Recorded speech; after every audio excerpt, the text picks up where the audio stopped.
Oke ya, nggak apa-apa ya. Oke, iya. Kenapa? Oh, yang penting suaranya. Oke, oke, iya. Saya nggak ngerti, soalnya ntar di Zoom mesti gimana gitu, nggak kebayang. Oke, iya. Boleh tampilkan ininya? Iya. Teman-teman, yang tema yang diberikan kepada saya gitu ya, ini tentang seksualitas dan mental health. Semua kan udah baca gitu ya temanya mungkin. Iya, kalau di benaknya rekan-rekan di sini nih gitu ya, kalau dengar kata seks gitu, seksualitas, apa sih yang kita pikirkan? Apa tuh yang terbayang, yang ada waktu kita dengar satu kata ini aja. Next ini ya. Iya, apa sih yang kita bayangkan, yang ada, yang hadir dalam pikiran kita? Oh iya, oke. Apa? Laki-laki dan perempuan, oke, betul. Tabu, ya bagi sebagian orang seks merupakan suatu hal yang tabu gitu ya. Tabu, oke. Ada lagi yang lain? Yang di sini mungkin legal kalau udah nikah, betul banget. Yang di sini yang udah nikah, ya. Apalagi ada yang lain? Kalau dengar kata ini, yang terbayang apa sih? Jenis kelamin, iya. Kalau sebetulnya ya, waktu kita ngisi formulir gitu ya, tulisnya apa sih kalau pakai bahasa Inggris? Seks gitu ya, seks, gender gitu ya. Biasanya begitu kan ya, itu suatu hal yang biasa. Yang sebetulnya memang ini nih ya munculnya. Bentar. Eh, bagaimana sih caranya? Tunggu ya. Oh iya ini dia. Oke, seks itu jenis kelamin, gender. Tadi betul ya, ada yang bilang laki-laki, perempuan, ya itu suatu hal yang biasa. Bahkan alat kelamin, ya biasa kita bilang seks begitu, alat kelamin perempuan, laki-laki. Kemudian hubungan intim. Hubungan intim kita biasanya bilangnya apa? Hubungan seks gitu ya. Hubungan seks antara laki-laki dan perempuan. Dan ini kita tahu gitu, ini adalah semua pengetahuan yang kita semua ya kita sadarlah hal ini. Tetapi dalam berkembangnya sekarang gitu ya, orang jadi berpikir seks itu bisa dibedakan. Gender lain, jenis kelamin lain, nggak sama gitu. Padahal buat kita kan sebetulnya waktu dulu-dulu kita kira sama ya semuanya ya. Tapi ternyata bisa beda begini. Gender itu orang bisa berpikir sesuatu yang berbeda. Jadi orang bisa tanya, what is your gender identity? Jenis kelamin mungkin saya udah tahu misalnya, maaf ya saya bilang, Kak misalnya ini saya tahu laki-laki, ini perempuan. Tetapi waktu orang bertanya yang tampak di luar dengan identitinya dia, apa yang dia rasakan, bagaimana dia melihat dirinya dia itu jadi berbeda mungkin. Mungkin gak sama. Jadi yang ditanyakan adalah, apa sih yang kamu rasakan? Ya, apa sih yang kamu pikirkan tentang diri kamu? Bagaimana sih kamu melihat diri kamu? Itu yang menjadi identitas gendernya dia. Ya, jadi orang-orang bisa mungkin tidak puas ketika dia dilahirkan gitu ya, dengan identitas gendernya misalnya laki-laki. Saya waktu dilahirkan laki-laki, tetapi waktu saya bertumbuh, saya makin besar, saya remaja, saya pemuda-pemudi, saya baru sadar bahwa saya bukan laki-laki misalnya. Saya berpikir bahwa saya nggak seperti itu. Saya nggak bisa terima kalau saya dikatakan bahwa saya laki-laki. Jadi makanya kalau akhir-akhir ini teman-teman kalau mengikuti berita gitu ya, banyak sekali kan berita akhirnya orang tua ya di luar sana ya, di Indonesia mungkin belum ya. Orang tua tidak memberikan gendernya waktu anak itu lahir. Jadi nggak ada tulis waktu pilih jenis kelamin, seks, mereka kosongkan. Kenapa dikosongkan? Karena begitu banyak pilihan gitu. Nggak cuma laki-laki dan perempuan, mereka bisa pilih nanti. Mungkin anaknya akan memilih yang lain, yang berbeda seperti yang orang tuanya lihat begitu ya. Seperti waktu lahir yang Tuhan kasih adalah jenis kelaminnya demikian, tapi mereka akan memilih yang berbeda. Mereka akan milih, jadi karena itu ini yang disebut gender dysphoria. Mereka tidak bisa menerima dengan nyaman identitas mereka secara gender waktu lahir sesuai dengan alat kelamin yang Tuhan berikan. Tetapi mereka memilih apa yang saya rasakan, apa yang saya pikirkan, apa yang saya mau dari gendernya saya, itu adalah pilihan saya, begitu ya. Nah teman-teman, oleh karena itu orientasi seksual seseorang bisa disesuaikan dengan tadi tuh gender pilihannya mereka, identitasnya mereka. Jadi ada orang-orang yang bisa bilang orientasi seksual saya walaupun saya wanita, saya tidak suka kepada lawan jenis, saya tidak suka kepada laki-laki. Tetapi saya memilih untuk tertarik kepada yang lain, kepada perempuan juga. Atau mungkin sekarang nggak cuma perempuan gitu ya. Tertariknya kalau teman-teman baca bukan sekedar LGBT gitu ya. LGBT ada banyak panjangannya lagi. Kalau yang lebih formalnya itu biasanya LGBTQI gitu. Ada plus-plus lagi ya. Banyak banget gitu ya, saya sampai bingung. Aduh, pilihannya terlalu banyak. Jadi seseorang mau cari identitas gendernya aja, mereka harus berpikir gitu ya. Saya yang mana nih? Mungkin mereka coba-coba begitu ya. Apa yang paling cocok dalam diri mereka. Nah, orientasi seksual itu adalah ketertarikan secara fisik, bukan cuma secara fisik gitu ya, tapi secara seksual, romantisnya, perasaan emosinya mereka itu kepada jenis kelamin tertentu yang mereka pilih gitu ya. Nah, kalau heteroseksual kita udah tahu ya, heteroseksual seperti yang biasa memang laki-laki dan perempuan. Tuhan ciptakan seperti itu. Tetapi homoseksual ini juga mungkin sudah biasa buat teman-teman dengar gitu ya. Laki-laki dengan laki-laki, perempuan dengan perempuan. Ada biseksual. Biseksual tahu teman-teman? Bisa dua-duanya. Iya, jadi saya bisa sama jenis, kemudian saya bisa pindah. Jadi saya bisa tertarik dua-duanya gitu ya. Kalau panseksual, non-binary bisa iya. Panseksual apalagi? Seperti apa gambarannya? Panseksual itu agak mirip sama biseksual. Tapi seperti apa coba? Ada yang tahu? Iya, betul. Iya, jadi panseksual itu semua sama transgender pun bisa naksir gitu loh. Apapun dia saya nggak peduli. Pokoknya misalnya gini ya, saya suka seseorang itu yang punya wibawa misalnya gitu ya. Yang kalau ngomong itu tegas.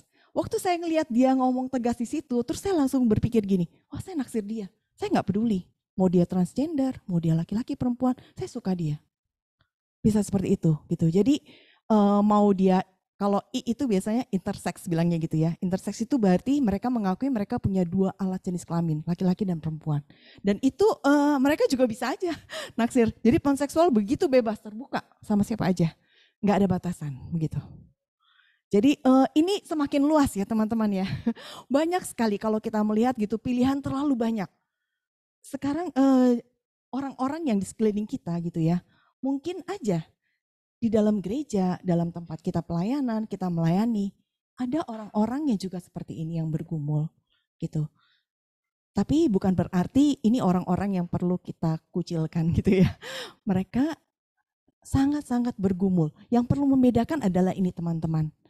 Kalau seringkali kita ngomong gitu sama orang, dia mah gay, dia mah lesbian gitu. Dia LGBT begitu ya. Kesannya yang muncul seperti itu. Tetapi sebetulnya bisa dibedakan. Seorang itu KSY atau LGBT. KSY itu ketertarikan sesama jenis. Jadi orang-orang dengan KSY ini punya ketertarikan. Jadi kecenderungan itu tertariknya memang sama jenis gitu. Perempuan ya sama perempuan. Nggak gitu tertarik sama laki-laki tuh kayak nggak ada rasanya mungkin. Nggak ada kalau orang apa ya, kalau tertarik itu ada yang udah tertarik di sini punya pacar, kan ada rasa kayak magnet gitu ya. Ada rasa yang lain gitu kalau melihat lawan jenis. Tapi ini enggak. Dia tertariknya sama yang sama jenis. Tetapi bedanya dengan LGBT adalah orang-orang dengan KSJ ini tidak menghidupi, tidak melakukan apa yang dilakukan LGBT. Jadi kalau kita kan bilangnya di gereja itu sering ini nih, saya suka dengar tante-tante itu bilang, itu anak itu gay loh. Dia itu LGBT. Sebetulnya kita sudah menghakimi orang itu gitu ya. Belum tentu. Mungkin anak ini punya pergumulan yang begitu berat dengan KSJ-nya. Ketertarikan sesama jenis, tetapi dia mungkin tidak melakukan. Ada ekspresi gender gitu ya. Iya, dia tidak melakukan apa yang dia rasakan itu. Dia tertarik tapi tidak melakukan, misalnya dia nggak ngejar-ngejar cari pasangan yang sama jenis, dia tidak melakukan hubungan seksual bebas dengan sama jenis begitu ya.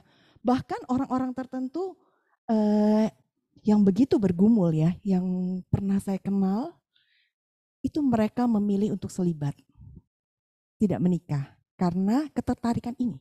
Mereka punya ketertarikan sama jenis sejak mereka muda, sampai mereka tahu bahwa ini tidak harus mereka lakukan begitu ya. Jadi akhirnya mereka milih untuk hidup sendiri. Walaupun mereka akhirnya harus tidak punya pasangan, tidak menikah, tidak melakukan hubungan seksual gitu seumur hidup mereka. Tetapi banyak juga teman-teman orang-orang yang enggak terus seperti itu.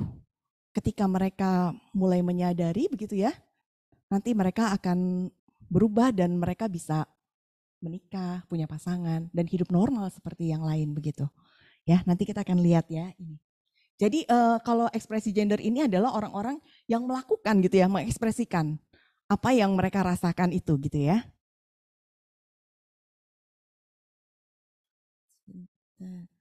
Oh, oke.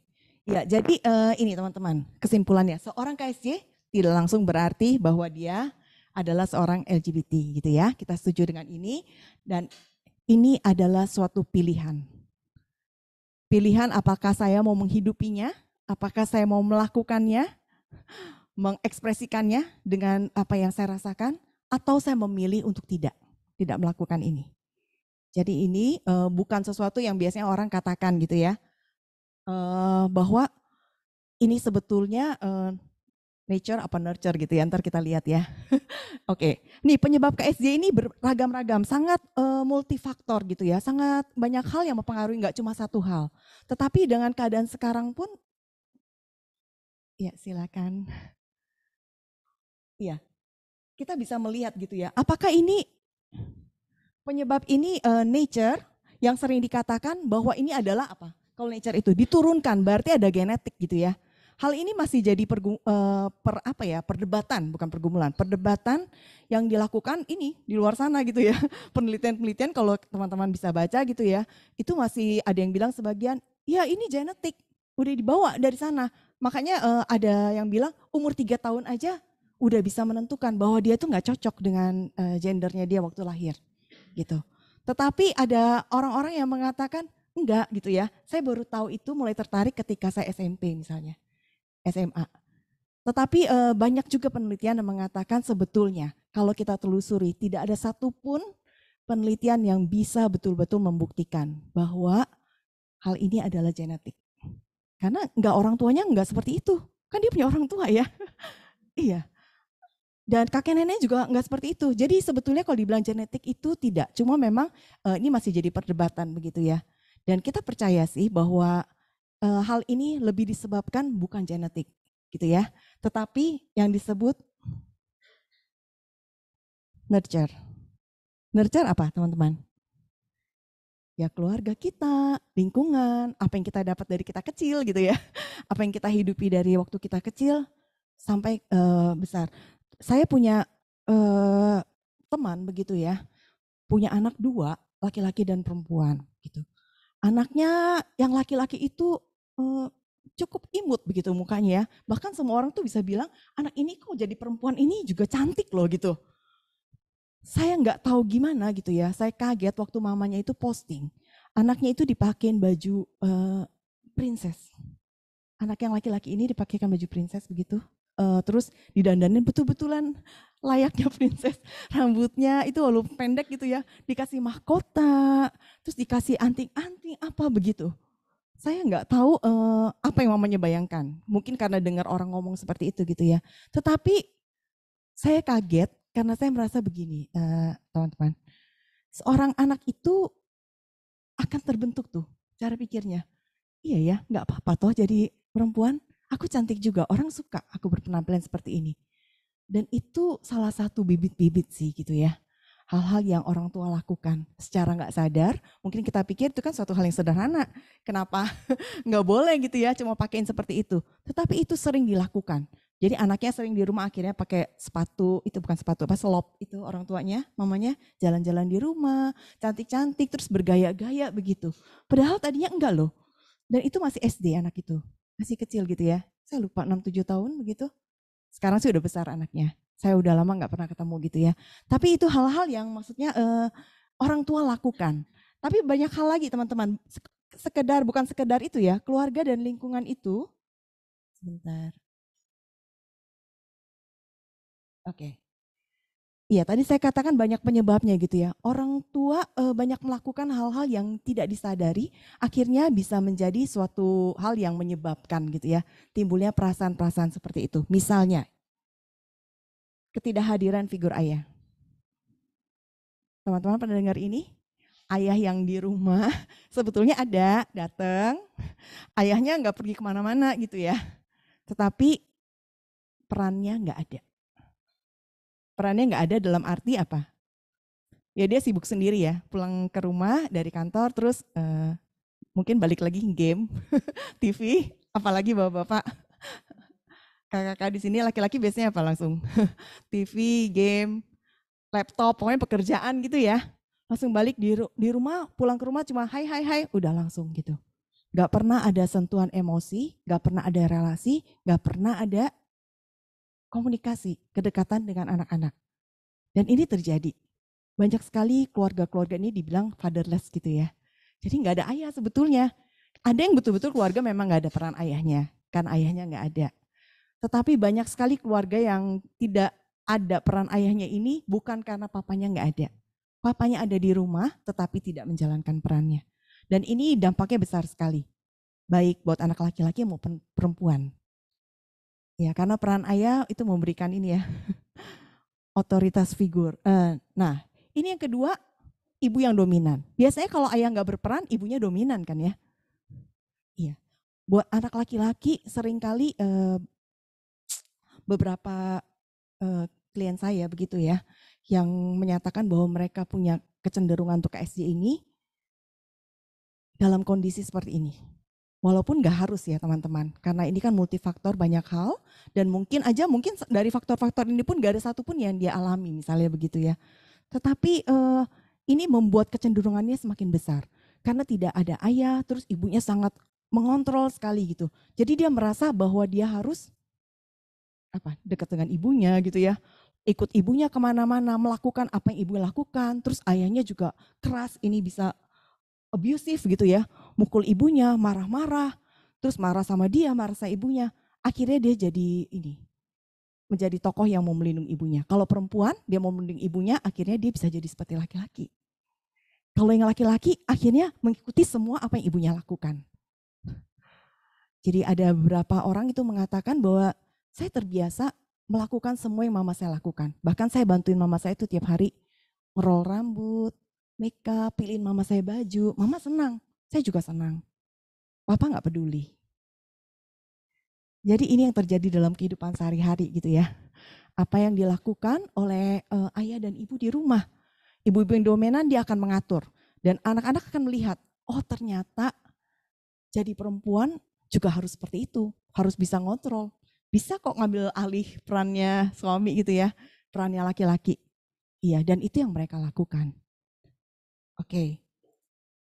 Ini peran ayah ibu yang abusive, kemudian tidak ada kedekatan dengan orang tua lawan jenis. Nah, pada masa remaja biasanya kita mencari kedekatan dengan lawan jenis gitu ya. Untuk anak-anak dalam keluarga yang cukup sehat, mereka bisa mencari begini, misalnya saya perempuan, saya mencari kedekatan dengan ayah saya. Dan anak laki-laki biasanya mencari kedekatan dengan ibunya, seperti itu. Dan kedekatan ini akan membangun rasa percaya dirinya mereka, gitu ya, identitas diri mereka, terus bagaimana nanti mereka berelasi dengan pasangan, cari teman hidup, gitu ya, mereka akan melihat figur-figur itu. Tetapi untuk orang-orang yang tidak bisa punya kedekatan dengan orang tua mereka, bagaimana? Mereka nggak punya figur-figur itu, nggak ada, gitu ya, nggak ada lagi sesuatu yang bisa dijadiin role model, yang bisa mereka lihat, gitu ya. Jadi mereka kehilangan semua ini. Nah, diperlakukan tidak pantas, dibully. Seringkali gitu ya, teman-teman gini ya, ada orang-orang laki-laki kan biasanya kalau main di sekolah itu sukanya apa? Olahraganya yang keras-keras bukan? Ya basket lah, sepak bola lah, apa gitu mesti terus bela diri gitu ya. Dan kalau laki-laki ada kan yang dari kecil misalnya badannya kurang kuat gitu. Ya, sakit-sakitan Kak, atau misalnya nggak suka olahraga, tapi sukanya yang lain gitu loh. Mungkin sukanya desain, gambar-gambar, sukanya nyanyi, musik, tapi nggak bisa, badannya nggak perkasa seperti yang lain. Biasanya anak-anak sekarang tuh di sekolah sering banget nggak sih dengar dibully gitu ya. Ah kamu mah feminim banget, kamu mah kecewa-cewaan banget gitu ya. Kamu apalah istilahnya gitu banyak menye-menye apa begitu ya. Banyak hal yang mereka katakan bahwa hal-hal itu enggak seperti harusnya laki-laki. Nah, sikap dibully seperti ini biasanya terbawa, teman-teman. Jadi satu trauma yang terus dibawa dalam pikiran mereka bahwa benar ya, aku tuh kurang perkasa, aku tuh kurang maco, aku tuh kurang apa ya, laki-lakinya tuh nggak ada. Aku tuh mungkin bukan laki-laki loh. Nah, perempuan juga seperti itu kan, perempuan juga ada yang ini ya, maksudnya mungkin nggak bentuknya feminim banget gitu loh. Tetapi dituntut perannya dalam keluarga misalnya, bahwa dia harus jadi pelindung karena papanya nggak berperan, dia melindungi keluarga, lindungi mamanya, lindungi adik-adiknya, dia juga berpenampilan yang berbeda. Dan dia harus, wah gitu ya, mungkin penampilannya nggak akan ada lagi pakai apa ya, dress gitu ya. Iya, mungkin penampilannya akan berubah total. Dan kenapa mereka memilih penampilan-penampilan seperti ini? Biasanya karena sebab-sebab seperti ini. Mungkin mereka juga dibully gitu ya. Wah kamu mah itu sikapnya, kamu bukan cewek kali, maco banget kayak gitu ya. Nah, pelecehan seksual. Teman-teman banyak sekali orang-orang yang mengalami KSJ ini mengatakan bahwa mereka mengalami pelecehan seksual. Yang mereka alami itu mungkin bukan sekarang gitu ya, waktu mereka masih kecil. Mungkin yang sampai mikir-mikir gini, kayaknya iya loh Bu, saya nggak sadar saya umur berapa. Mungkin di bawah 5 tahun, jadi mereka sampai ingatannya tuh belum sampai betul-betul punya memori gitu ya. Biasanya kan setelah umur 3 tahun ke atas, seseorang baru bisa ingat gitu ya apa yang terjadi. Mungkin di bawah 3 tahun kita nggak pernah ingat tuh, kita nggak pernah ingat apa yang terjadi gitu. Tetapi yang saya lihat, saya pernah melihat begini, teman-teman, dalam satu keluarga muda, mereka pakai babysitter. Saya tidak tahu babysitternya ini siapa atau kenapa, tetapi babysitter ini melakukan hal-hal yang saya rasa tidak pantas. Karena itu saya harus beritahu orang tuanya. Dia memainkan alat kelamin bayi yang dia urus, ya terus dia juga membelai-belai menurut saya yang tidak patut dilakukan. Membelai kalau kepala nggak apa-apa ya bayi ya, tapi kalau badannya, pundaknya begitu. Tetapi alat kelaminnya. Dan ini dilakukan babysitter. Saya pernah datangi seorang pemuda, dia bilang begini, Bu, mama saya, papa saya tuh sibuk sekali. Saya kan dari kecil saya diantar sama supir ke sekolah. Supir saya baik banget gitu. Saya bisa cerita banyak sama supir saya senang sekali gitu. Tetapi dengan kedekatan dengan supirnya, ternyata supirnya melakukan pelecehan. Anak ini laki-laki gitu ya. Orang tuanya nggak tahu. Dan betul-betul itu dilakukan setiap pergi dan pulang sekolah. Dan akhirnya setelah anak ini remaja, dia bilang, saya tahu, saya tertarik dengan laki-laki. Tetapi dengan keluarga, tuntutan keluarga yang mengatakan bahwa ya ini kamu nggak normal begitu ya. Dia tahu banget itu dosa, dia tahu banget itu dia tidak boleh lakukan. Akhirnya dia punya pacar juga untuk menutupi itu. Dan terakhir dia tetap menikah. Walaupun tetap menikah, dia katakan saya masih berhubungan seksual dengan sesama jenis. Dan ini terjadi teman-teman gitu. Terjadi dalam kehidupan nyata. Kita tidak bisa menutupi hal ini begitu ya. Jadi hal-hal yang dilakukan sejak kecil sebagai orang tua, kita kan nggak sadar ya. Siapa yang orang tua sadar, aduh supir saya baik banget gitu, mana mungkin melakukan ini. Tapi ini terjadi. Dan sampai anak itu berbicara gitu dengan saya, orang tuanya tetap nggak tahu loh. Dia tetap nggak pernah bilang sama orang tuanya. Dia sudah menikah, istrinya juga nggak tahu. Ini suatu hal yang sulit gitu ya teman-teman ya. Oke. Ajakan teman. Ada yang begini teman-teman ya. Ajakan teman itu dalam arti temannya ini mungkin sudah punya ketertarikan sama jenis. Atau mungkin dia nggak punya juga sebetulnya. Tapi biasanya kan teman-teman di antara kita gitu ya, saya sadar teman-teman sering membuka banyak website, akhirnya terjebak ada pornografi begitu ya. Dan setelah membuka hal-hal seperti itu, biasanya ingin sekali coba-coba dan ajak-ajak teman. Nah, teman-teman di asrama ini sering sekali di tempat kosan gitu ya. Mereka akan coba-coba. Mereka ajak, yuk. Dan mereka mulai mendekati teman sekamarnya atau orang-orang yang dekat sekeliling situ. Dan ini terjadi, teman-teman. Orang yang tadinya nggak ada apa-apa, waktu sekali diajak temannya, dia melakukan, coba-coba, mungkin dia juga lagi kesepian, merasa kekosongan, nggak pernah dapat kasih sayang gitu orang tua gitu ya. Jadi dia mau aja gitu, ada yang perhatikan dia, orang ini baik kok teman saya. 1 kali coba, 2 kali coba, 3 kali coba, akhirnya dia mau terus. Dia yang minta, dia yang cari. Ketertarikannya itu bukan temennya sekarang yang ngajak gitu ya. Jadi ketertarikannya dia. Nah ini bisa terjadi. Nah ini yang saya katakan juga ingin coba-coba. Buku-buku banyak sekali teman-teman ya di Amerika begitu ya. Saya nggak tahu di sini gitu ya. Itu kan biasanya di Amerika dikasih buku bacaan tuh buat anak-anak. Dan mulai dari SD ada list bacaannya, SMP ada, nih kelas berapa, gurunya akan kasih list bacaan yang wajib dibaca sama murid-muridnya. Nanti mereka harus masukin tanda bahwa mereka sudah baca semuanya gitu ya. Terus nanti ada yang diberikan tugas untuk bikin book report. Dan dari bacaannya itu, mulai dari SD pun sampai mereka SMA, itu ada buku-buku yang tentang LGBT. Ada buku-buku yang sebetulnya nggak pantas anak-anak baca. Tetapi itu diberikan oleh guru-guru gitu. Dan itu list yang mesti dibaca gitu ya. Kalau di sini mungkin kita nggak seperti itu, saya nggak tahu gitu ya di sekolah-sekolah sekarang gitu ya dengan anak-anak seperti ini. Tapi mungkin kita coba-coba sendiri, kita tertarik, ada judulnya, ada gambarnya menarik, kita mau baca gitu ya. Waktu kita baca, pertama mungkin kita kok kayak gini gitu ya.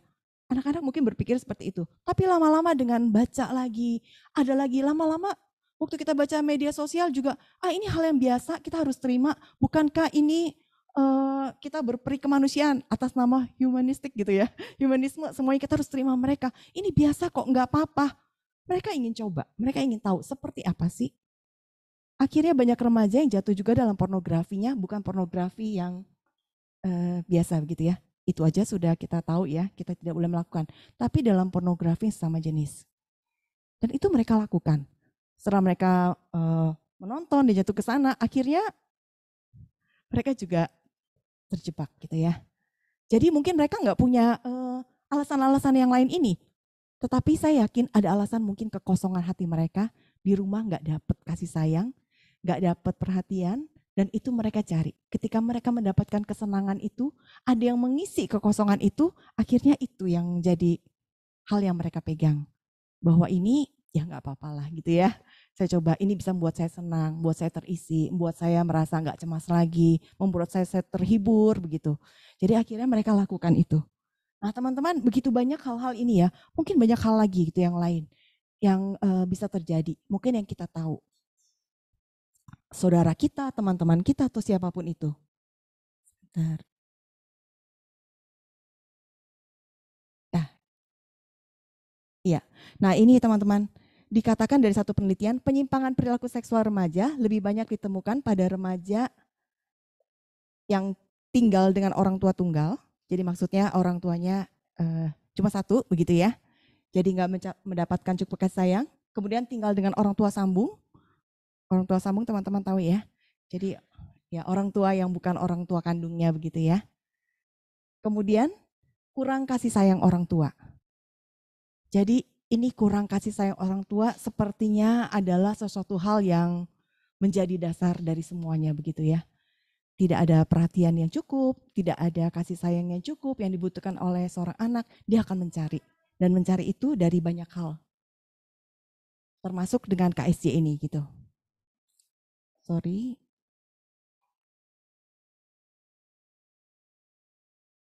Oke, sekarang pertanyaan apakah KSJ ini mempengaruhi kesehatan mental seseorang gitu ya? Ya, gimana menurut teman-teman? Kenapa mempengaruhi?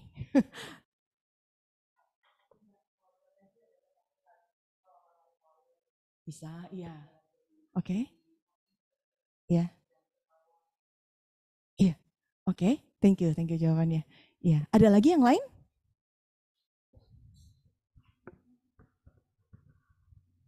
Ada lagi? Nggak ada yang mau jawab lagi? Oke.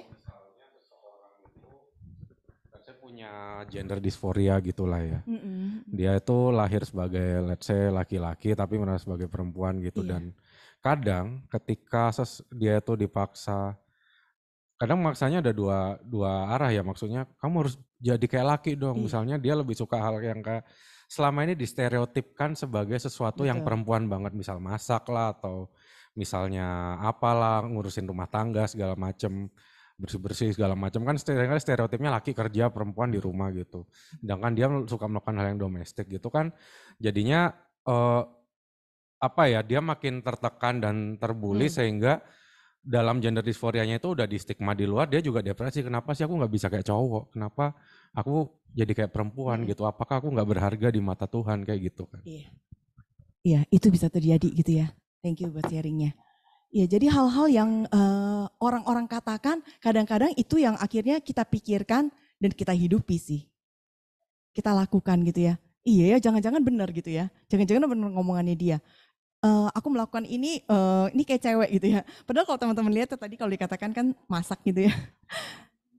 Juru masak yang di semua restoran terkenal siapa sih? Perempuan kah? Enggak ada ya. Enggak ada yang perempuan loh. Laki-laki semua. Laki-laki itu yang hebat-hebat masaknya loh, Bapak. Jadi sebetulnya kalau kita main masak-masakan di rumah gitu ya waktu masih kecil, jangan dibilang waktu anak laki-laki gitu ya, kamu kayak anak cewek masak-masak gitu ya. Enggak, juru masak semua di hotel-hotel yang terkenal itu laki-laki, bukan perempuan. Perempuan masaknya pakai perasaan. Kalau kata suami saya, pakai perasaan kalau lagi moodnya nggak enak, masaknya juga rasa kurang-kurang. Moodnya lagi nggak bener terus lupa garamnya cerut-cerut banyak gitu. Iya, padahal kalau laki-laki semuanya konsisten gitu kan. Dia udah langsung pakai, oke, harusnya segini, segini. Mau moodnya apa kayak gitu. Nggak gitu pengaruh gitu. Makanya kenapa itu ya mungkin ya di restoran besar semuanya juru masaknya laki-laki. Oke, intermezzo aja ya teman-teman. Oke, nah ini satu penelitian lain mengatakan gini ya, salah satu faktor yang memengaruhi kesehatan mental dalam tahap perkembangan manusia adalah bagaimana orientasi seksualnya.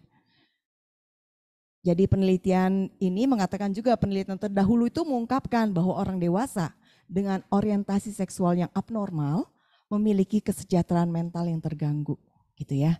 Jadi memang sudah ada penelitian mengatakan bahwa ini sebetulnya ada hubungan dan ini menyebabkan gangguan ini juga ya, mental. Nah, satu lagi mengatakan gini, dalam kenyataannya seseorang bisa saja merasa dirinya biseksual. Kemudian berganti jadi panseksual gitu ya. Karena tadi kan agak berdekatan gitu ya. Sekarang lebih luas katanya. Atau orientasi seksual lainnya gitu ya. Hal ini terkadang bisa menimbulkan rasa tertekan, stres, bahkan depresi. Ya. Nah, kenapa seperti itu gitu ya? Ada berapa hal gitu ya kalau kita bisa lihat. Sebetulnya yang orang cari tadi kalau kita lihat kan sebab-sebabnya gitu ya. Yang orang cari adalah apa? Kasih sayang ya. Iya, penerimaan ya. Waktu dibully kan gak diterima.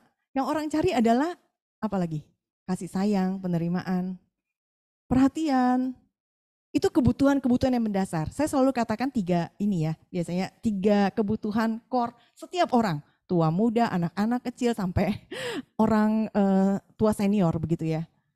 Butuh kasih sayang, butuh perhatian, butuh diterima, didengarkan. Itu udah nomor apa tuh? Nomor satu paling atas gitu. Udah kebutuhan yang semua orang butuhkan. Nggak ada kan di sini yang mengatakan saya nggak butuh kasih sayang gitu. Saya nggak butuh perhatian. Saya nggak mau didengarkan gitu. Ada nggak? Kayaknya nggak ada deh. Sampai yang paling kecil pun kalau kita tanya juga, iya mereka butuhkan itu. Mungkin kebutuhan-kebutuhan ini yang sebetulnya kan kalau kita mau jujur, apakah kita merasa cukup menerima hal-hal ini? Mungkin enggak. Tapi masalahnya gini teman-teman ya, eh, saya kan pelayanan di orang tua juga gitu ya. Orang tua tuh sebetulnya kan gak mau melakukan yang buruk gitu ya. Orang tua itu punya niat semuanya yang baik, mau melakukan yang baik buat anaknya. Tapi waktu mereka melakukan itu gitu ya, mereka katakan saya sudah menyayangi anak saya loh Bu. Saya udah memberikan perhatian yang cukup. Saya dengerin mereka, saya kasih kasih sayang. Pokoknya semualah yang mereka butuhkan gitu saya penuhi. Apalagi Bu yang kurang? Mereka katakan itu. Tapi waktu saya ketemu anaknya bilang, Bu, saya tuh nggak pernah diperhatiin loh di rumah. Saya tuh nggak pernah loh merasakan mama saya itu ngomong sayang saya gitu. Saya nggak merasa disayang. Yang salah di mana? Nggak klop gitu ya. Yang satu bilang sayang, satu enggak. Iya. Yang salah di mana teman-teman? Iya, kebutuhannya nggak cukup gitu ya.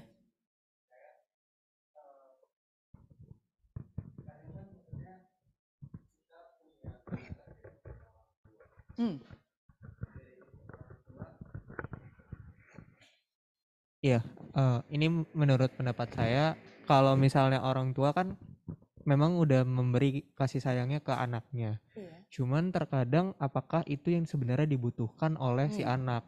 Oke. Misalnya contoh, oke si anak ini tadi ya, misalnya contoh orang tua bilang dia udah memberi kasih sayang kepada anaknya. Terus si anak bilang eh, enggak tuh nggak dikasih sayang karena mungkin dari sisi orang tua ngerasanya oh gue udah sekolahin lu cukup.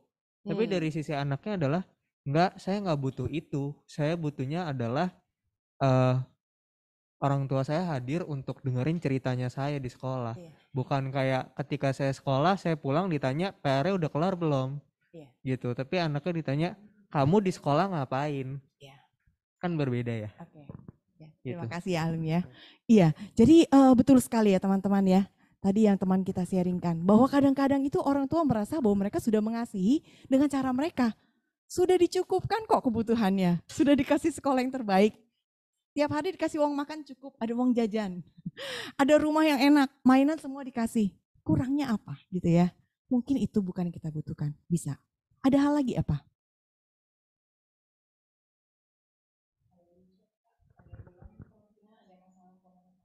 Masalah komunikasi, oke, ya. Nggak nyambung gitu ya. Iya, mungkin komunikasinya nggak nyambung, jadi mamanya nggak tahu maunya anaknya apa gitu ya. Iya, oke, bisa. Apa lagi? Pengakuan maksudnya seperti apa? Mungkin kayak orang tuanya tuh nggak kasih afirmasinya kayak, oh kamu hebat, oh kamu mama atau papa sayang kamu nih. Pujian, validasi Yes, gitu ya. iya. Oke. Iya, penyataan kasih sayang melalui ucapan gitu ya. Bisa jadi, berarti cara-caranya yang berbeda gitu ya. Mungkin orang tua udah melakukan semua itu dengan apa tuh bahasa kasih gitu lah ya. Dengan bahasa kasih yang berbeda gitu ya. Pakai, ya mungkin orang tuanya nggak ada. Kayaknya iya nggak sih di zaman generasi orang tua kita itu jarang yang pakai peluk-peluk ya. Ada tapi jarang gitu. Jarang juga yang pakai ngomong sayang gitu ya. Aduh mama sayang kamu, mama ngasih kamu. Kayaknya mungkin gak ada gitu ya. Kita kayak gak pernah dengar gitu kan. Iya.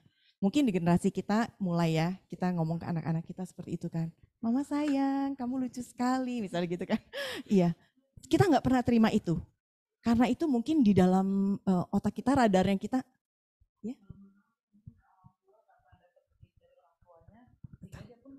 Iya. Saya pun seperti ini Iya. baik kok. Berarti yang orang tua saya lakukan Iya. akan baik juga. Karena kalau misalkan kita lihat sebenarnya orang tua tuh banyak yang kurang nge-upgrade gitu loh. Karena kan zaman selalu berubah kan. Iya. Yang jadinya pun ngerasa, oh saya dulu begini kok kamu nggak bisa sih kayak saya. Kayaknya dulu saya tuh harus A, B, C, D baru bisa dapetin ini. Kenapa kalian nggak melakukan? Kayak gitu. Yang kayak tadi ada yang bilang kebutuhannya itu nggak dikuasai oleh orang tua tersebut sih sebenarnya. Karena anak-anak zaman sekarang yang saya pandang sih di lingkungan sekitar saya, kebetulan saya di sekolahan, jadi anak-anak itu berbagai macam kendalanya. Yang kok orang tua saya kok sibuk banget ya, kok nggak perhatiin. Terus kita kan punya pandangan, sekarang jangan dari satu sisi saya bilang mandangnya, justru dari berbagai sisi. Ketika orang tua kita nggak punya pekerjaan, apakah kita dapat kebutuhan? Kan satu hal harusnya, nah itu orang tua nggak bisa memberikan pengertian itu. Sebenarnya sih itu yang jadinya kayak ngerasa kasihan ya anak-anak di sekolah, apalagi udah 1 harian di sekolah, pulang ke rumah nggak dapat perhatian. Ya jadi yang ngebuat anak tuh cari kebahagiaannya di teman atau di tempat-tempat yang salah. Dan itu sebenarnya tanggung jawab semuanya ya, orang tua maupun anak itu sendiri. Kayak gitu. Oke, ya thank you ya untuk sharingnya. Ya teman-teman, itu jadi berarti banyak sekali sebetulnya hal-hal yang nggak klop gitu ya. Orang tua merasa sayang, anak nggak terima seperti itu. Dan hal-hal ini kan sebetulnya kalau dalam otak orang tua kita gitu ya, masa sih anak gue bisa jadi kayak gini gitu ya. Bisa jadi kayak dia, ini kan udah dikasih terpenuhi semuanya loh. Apa sih kebutuhan yang nggak ada gitu ya. Tapi kita kan tetap merasakan itu. Masalahnya adalah mereka melakukan itu sebetulnya terbaik. Tadi mengatakan bahwa mereka juga dapat dari orang tuanya sebelumnya gitu ya. Berarti itu yang mereka belajar gitu kan. Ya berarti memang ini nanti lain gitu ya. Masalah lain lagi maksudnya untuk pembinaan orang tua begitu. Tetapi maksud saya begini, kita tidak bisa menyalahkan orang tua kita. Mungkin ada hal-hal yang memang di luar kemampuan mereka gitu ya. Mungkin kita bisa mengalami hal-hal ini, terus kita berpikir iya ya dulu mama begini, mama papa begitu. Terus kita jadi marah sekali sama mereka. Kita nggak bisa menyalahkan mereka. Mungkin mereka sudah memberikan sebetulnya yang terbaik yang bisa mereka lakukan. Tetapi masalahnya kan mungkin itu nggak klop. Kita nggak memenuhi kebutuhan kita saat itu gitu ya. Oke. Nah teman-teman, ya tadi ya jadi akar masalah sebenarnya nggak diselesaikan gitu ya, kebutuhan-kebutuhan itu. Yang dilakukan hanya untuk menutupi luka sementara, saya pasang band-aid gitu ya. Biasanya kan kalau kita ada luka kita langsung band-aid gitu, padahal lukanya di dalam masih ada gitu ya. Jadi sebetulnya kita masih menyimpan luka-luka itu. Ini yang menyebabkan akhirnya kita sebetulnya nggak sembuh gitu ya. Makanya kita bawa itu, kita lakukan. Nah orientasi seksual kita membuat kita dikejar perasaan bersalah gitu sih. Tadi teman-teman juga ada yang katakan gitu ya, merasa diri mungkin kita kotor, mungkin kita merasa diri ya malu gitu. Di sisi lain kita merasa ya kita nggak mampu, nggak berdaya banget, sulit banget buat keluar dari ini. Ini kecenderungan yang sudah ada, makanya banyak orang mengatakan saya udah dari dulunya begini gitu. Dia nggak mau capek-capek mikir-mikir lagi. Yang bodoh lah mau papa mama begitu kek, mau ngalamin apa. Pokoknya aku udah dari dulu begini, dari kecil yang aku tahu aku adalah seperti ini. Jadi terimalah aku apa adanya, begitu ya. Jangan aduk-aduk aku lagi, jangan suruh aku pakai kata kan biasanya di gereja, kamu harus bertobat loh, dosa itu gitu kan ya. Jadi orang makin merasa, apa sih salahku gitu loh. Aku dari dulu ya sudah begini, aku kebentuknya seperti ini. Kenapa orang-orang menghakimi aku seperti ini gitu kan. Itu yang ada pertanyaan di orang-orang yang sedang mengalami ini ya, KSC ini gitu.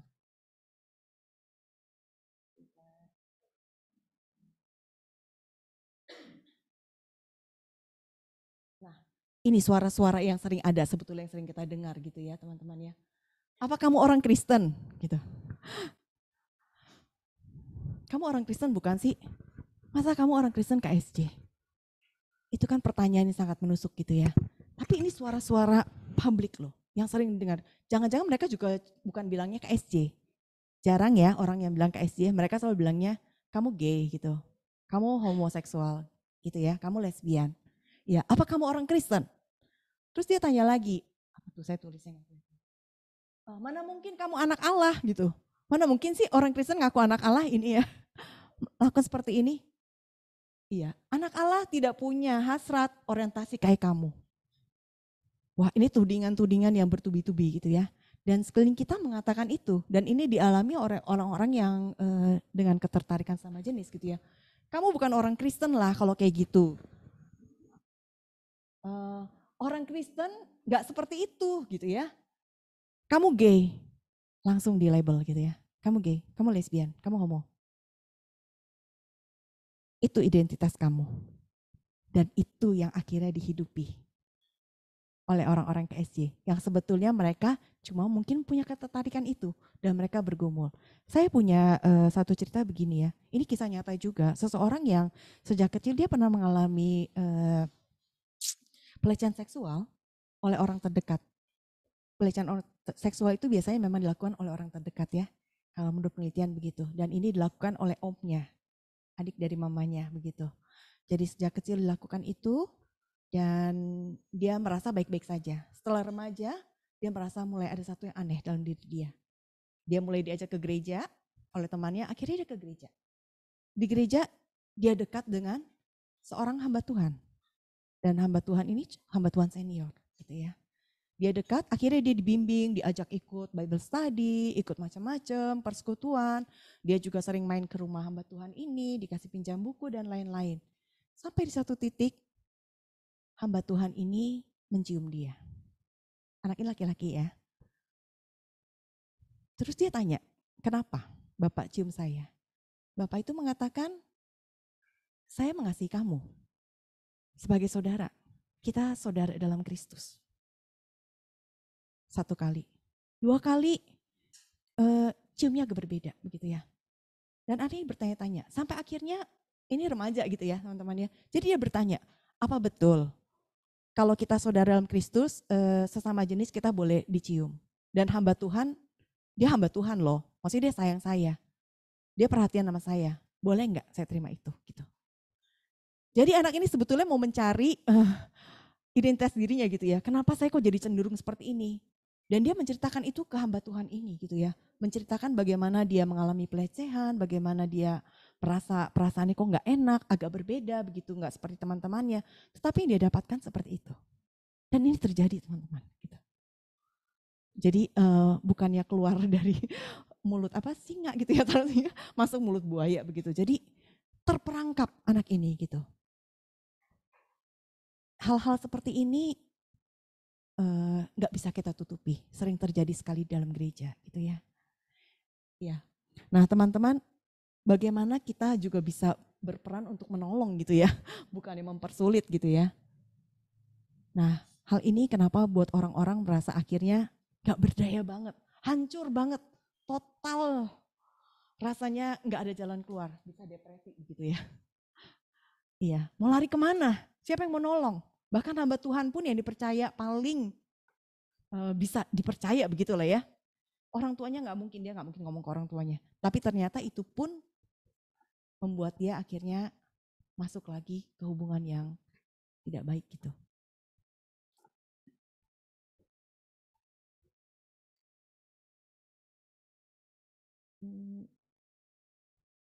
Oke.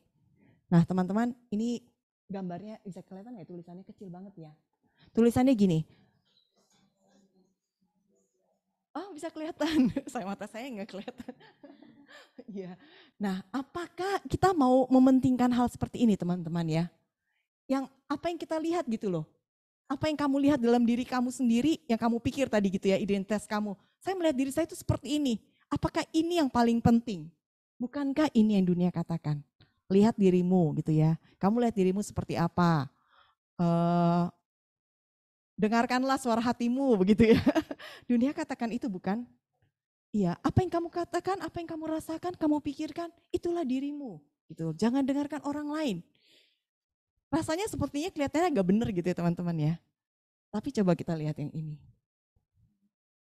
Kelihatan ya? You need to see yourself the way God sees you. Kayaknya yang sebelah sana agak benar gitu kan ya.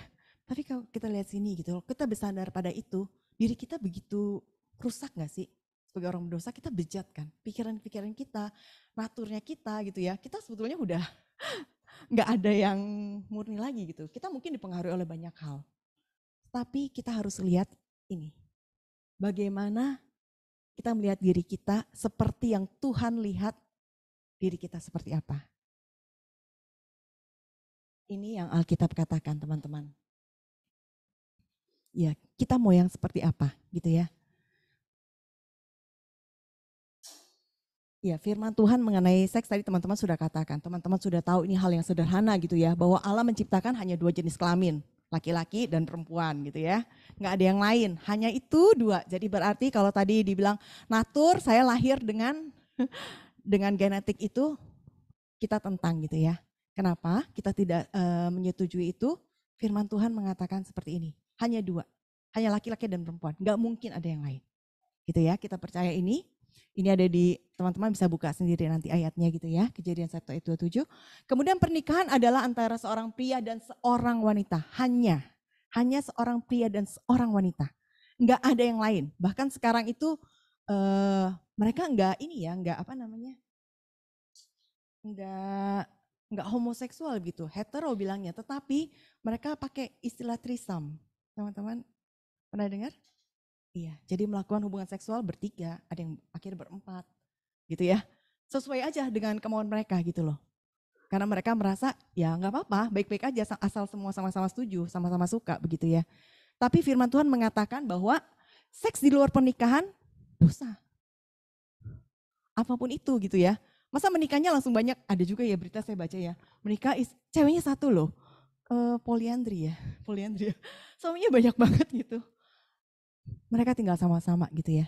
Tapi firman Tuhan juga mengatakan jangan lupa kata tadi kan, pernikahan cuma boleh satu pria, satu wanita, enggak lebih gitu. Jadi di luar itu juga berarti bukan firman Tuhan gitu ya. Di luar itu tetap kalau yang bukan firman Tuhan katakan berarti apa? Dosa gitu ya. Ya. Oke, seks yang tidak melibatkan pria dan wanita adalah tidak wajar.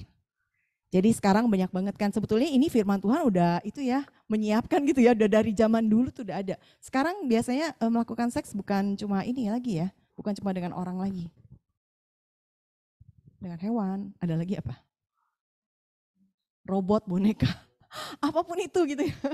Iya, siapa aja yang mereka mau, benda apapun. Ada yang berita yang terakhir itu saya dengar menikah dengan bonekanya gitu.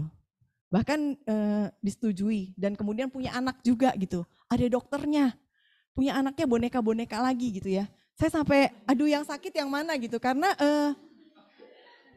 mamanya itu yang sediain bonekanya buat anaknya supaya anaknya gak kesepian. Terus dia nikah dengan boneka, terus katanya hamil, terus ada dokter dan perawat-perawat yang foto bareng-bareng dengan 3 anak boneka semua gitu. Jadi ini saya lagi membayangkan ini yang sehat yang mana yang iya. Tapi itu terjadi teman-teman dalam kehidupan nyata gitu ya. Dan itu terjadi. Nah ini adalah basic yang Tuhan sampaikan mengenai ini. Jadi seks dalam pernikahan itu anugerah gitu ya. Itu indah. Tuhan memang karuniakan itu. Tetapi harus dalam pernikahan. Di luar pernikahan apapun itu namanya, itu dosa. Ya. Ini, saya mau kita membandingkan 2 ayat ini. Teman-teman kita baca sama-sama ya. Roma 3 ayat 23. Karena semua orang telah berbuat dosa dan telah kehilangan kemuliaan Allah. Roma 6 ayat 23. Sebab upah dosa ialah maut, tetapi karena Allah ialah hidup yang kekal dalam Kristus Yesus Tuhan kita. Ya, teman-teman ini alamatnya mirip kan? 323, 623 gitu ya. Dan isinya ini, kalau teman-teman lihat di situ, kita orang berdosa. Tidak ada satupun dari kita yang tidak berdosa gitu ya. Semua orang pasti berdosa. Tapi di sini dikatakan bahwa apa? Ada kasih karunia Allah. Teman-teman bisa membedakan? Upah dosa maut, betul. Tapi ada kasih karunia Allah. Itu hidup yang kekal dalam Kristus. Selama kita menjadi anak-anak Tuhan, selama kita punya iman, percaya kepada Tuhan, ada ini, kasih karunia Allah. Jadi ini yang harus kita pegang. Kita berdosa, tidak stop sampai di situ. Kalau tadi semua orang mengatakan bahwa kamu berdosa, LGBT gitu ya. Kamu KSJ, kamu berdosa. Kamu nggak sesuai dengan firman Tuhan. Orang Kristen nggak seperti itu. Itu identitas kamu begitu ya. Kamu bukan anak Allah. Tapi Tuhan mengatakan apa? Ada kasih karunia Tuhan terhadap anak-anak Allah. Kita lihat ini ya. Bentar. Oke. Apa yang Tuhan lihat dari kita? Tuhan melihat kita segambar dengan Dia. Kita diciptakan dalam gambar dan rupa Allah. Teman-teman setuju? Iya. Kita diciptakan dalam gambar dan rupa Allah. Artinya Tuhan melihat kita bahwa kita ada di dalam gambar dan rupa Allah. Dan Tuhan melihat kita itu baik gitu ya. Kita dilihat berharga dan mulia di matanya. Coba kita buka deh Yesaya 43 ayat 4. Coba ada yang bacakan buat kita? Boleh? Yesaya 43 ayat 4.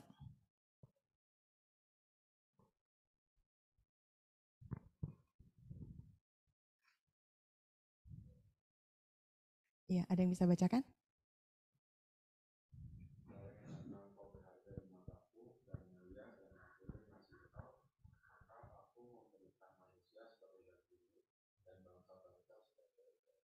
Ya, thank you. Iya, kita berharga dan mulia. Tuhan memberikan anaknya begitu ya. Kita sangat dikasih oleh Tuhan. Ini yang Tuhan lihat dari kita. Kemudian kita adalah anak dan ahli warisnya. Galatia 4 ayat 7. Boleh ada yang membacakan?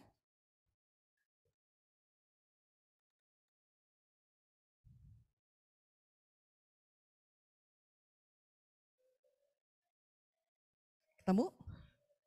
Silakan. Ya, baca.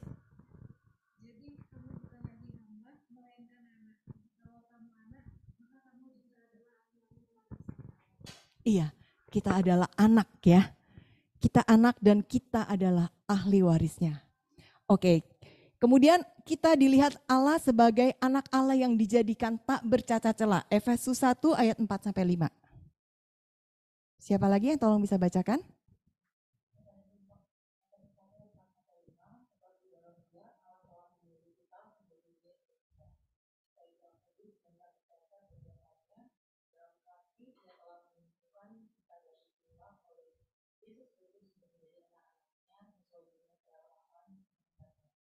Iya, jadi kita dilihat bahwa Allah sendiri melihat kita sebagai anaknya, anak Allah, dan kita tidak bercacat. Ya, yang terakhir Ibrani 2 ayat 11, kita disebut sebagai saudaranya. Siapa yang bisa bacakan?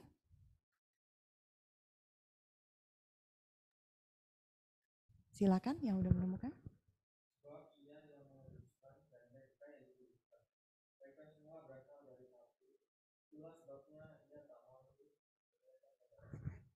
Iya, kita disebut saudaranya. Teman-teman lihat ini gitu ya. Kita tadi tahu kita orang berdosa, tetapi Tuhan melihat kita bukan hanya dosa kita itu ya, tapi ada kasih karunia Tuhan, sehingga Tuhan melihat kita sebagai apa ini? Gambar dan rupanya, berharga, mulia, sebagai anaknya, anak Allah gitu ya, ahli warisnya, kita tidak bercacat, kita disebut saudaranya. Ini adalah janji-janji Tuhan. Ini adalah yang Tuhan lihat sebagai identitas kita. Teman-teman, kita tidak melihat identitas kita tadi seperti apa yang kita kaca gitu ya tadi ya, kalau kucing sama itu ya. Kita melihat diri kita seperti itu. Sebentar kok nggak maju. Nggak jalan. Oke. Kita melihat identitas diri kita dibangun bukan atas dasar apa yang kita lihat, tetapi apa yang Allah lihat dalam diri kita. Ini yang akan menjadi satu identitas yang jelas, yang benar. Bahwa identitas kita di hadapan Allah itu seperti apa. Kepercayaan diri kita bukan kepercayaan diri yang dibangun di atas dasar diri kita sendiri. Tetapi kepercayaan diri kita atas Kristus, gitu ya, dalam Kristus. Kepercayaan diri seperti apa yang kita bangun selama ini. Bagaimana kita melihat diri kita saat ini. Kalau orang-orang yang mengalami KSJ ini, mungkin mereka bertanya-tanya gitu ya. Mungkin mereka bisa seumur hidup, gak akan bisa lepas dari itu. Bagi yang sudah menikah pun ada ya, yang sudah menikah akhirnya, kemudian mereka katakan, seumur hidup saya masih bergumul Bu, saya masih harus terus berjuang. Saya tidak bisa jalan sendiri. Tapi mereka tetap hidup, berusaha hidup kudus. Kenapa? Dengan kepercayaan diri ini, identitas bahwa mereka adalah anak Allah, bahwa Allah menjanjikan bahwa mereka sudah diberikan kasih karunia dan mereka dimampukan untuk itu. Dengan identitas diri seperti ini, harusnya gini ya, ini yang saya bisa sampaikan. Apa yang mau kita lihat gitu ya, kita kadang-kadang mengalami hal-hal yang kita tidak inginkan. Kecenderungan untuk punya ketertarikan sesama jenis bukan suatu hal yang kita inginkan juga gitu ya. Nggak ada seorang yang minta ini. Karena itu kita sering menyalahkan bahwa ini genetik, ini hal-hal yang di luar kemampuan kita, tapi kita tidak mau keluar dalamnya. Tapi bagaimana kalau kita di sana, kita kenali. Kita perlu mengenali apa sih yang menyebabkan saya seperti itu gitu ya. Kenali, tetapi nggak cukup sampai di situ. Terimalah itu sebagai bagian memang ada otoritas Tuhan. Kita diizinkan untuk mengalami hal seperti itu. Apa yang Tuhan mau gitu ya, kita mungkin gak pernah tahu. Tapi yang paling menentukan identitas kita bukan seksualitas kita. Bukan kecenderungan kita itu. Melainkan status kita dalam Kristus tadi ya. Kita sebagai anak Allah. Itu yang membuat kita bisa akhirnya keluar. dari apa yang kita pandang bahwa kita ini terjebak terus dalam kehidupan KSJ gitu ya. Hidup kudus adalah pilihan walaupun KSJ kita tetap ada. Ini yang tadi saya katakan gitu ya. Apapun itu, walaupun kita harus bergumul seumur hidup, mungkin kita harus memilih untuk tidak menikah misalnya, tidak melakukan hubungan seksual. Tetapi kita harus memilih tetap hidup kudus. Penting untuk bergabung dalam komunitas yang mendukung untuk hidup kudus. Teman-teman, kita tidak bisa berjalan sendiri. Sekarang ini banyak sekali mulai muncul ya komunitas-komunitas yang bisa mendukung untuk membuat orang-orang yang sedang bergumul ini punya teman yang bisa membuat mereka bertahan untuk hidup kudus, terus mengajak mereka untuk tetap dekat dengan Tuhan. Ada komunitas yang namanya TLC, teman-teman tahu? TLC Indonesia. Nanti teman-teman bisa cari ya, ada IG-nya gitu ya. Ini komunitas yang baik sekali gitu ya. Dan orang-orang di sana banyak orang-orang yang bergumul yang akhirnya bersama-sama gitu ya. Mereka menyadari anugerah Tuhan itu dan bagaimana mereka bisa hidup, menjaga hidup mereka tetap kudus walaupun mereka tetap punya kecenderungan itu. Nah, penting untuk bergabung ini, kemudian hidup terus dekat dan melekat kepada Kristus. Ini satu-satunya kunci yang harus kita lakukan gitu. Ya, kalau teman-teman merasa bahwa teman-teman membutuhkan bantuan, teman-teman bisa cari konselor gitu ya, untuk bisa mendampingi kalau dibutuhkan. Saya punya ini, nah video ini video dari teman-teman dari TLC, ini orang-orang yang melayani di sana, dan mereka men-sharingkan, saya masih punya waktu buat sharing video ini, gak apa-apa ya? Iya, video ini cukup panjang sih, 7 menitan gitu ya, tetapi apa yang mereka katakan dan sharingkan ini sangat bagus saya rasa gitu. Kalau teman-teman mau dengarkan mungkin bisa gitu. Bagaimana cara klik nyalainnya? Langsung klik aja ya.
Menang semuanya, dapat semuanya. Yeah. By the way, udah denger nggak tuh tentang podcast? Ada salah satu artis Indonesia yang kontroversi gitu. Dia ngundang pasangan gay gitu. Sampai banyak subscriber Iya. hilang. Dan banyak orang nganggap kok malah dikasih panggung. Iya, tapi emang mayoritas sih kesadaran orang tentang isu LGBT itu ya kebanyakan tentang seperti itu sih ya. Iya. Kasus-kasus yang kurang baik gitu ya. Dan itu sehingga ketika membicarakan tentang, karena LGBT kan spektrumnya nggak satu seperti itu doang ya, seperti kita tahu gitu ya. Itu ada orang-orang yang memang mempunyai ketertarikan sama jenis tapi dia nggak setuju dengan lifestyle-nya Ya, LGBT kayak kita seperti gini itu lah. ya, kayak kita gini ya. Dan banyak orang nggak ngerti bedanya LGBT dengan KSJ atau ketertarikan sesama jenis, ya kan? Mereka menganggap ya LGBT ya KSJ ya sama aja. Iya. Terus lu cerita dong gimana sih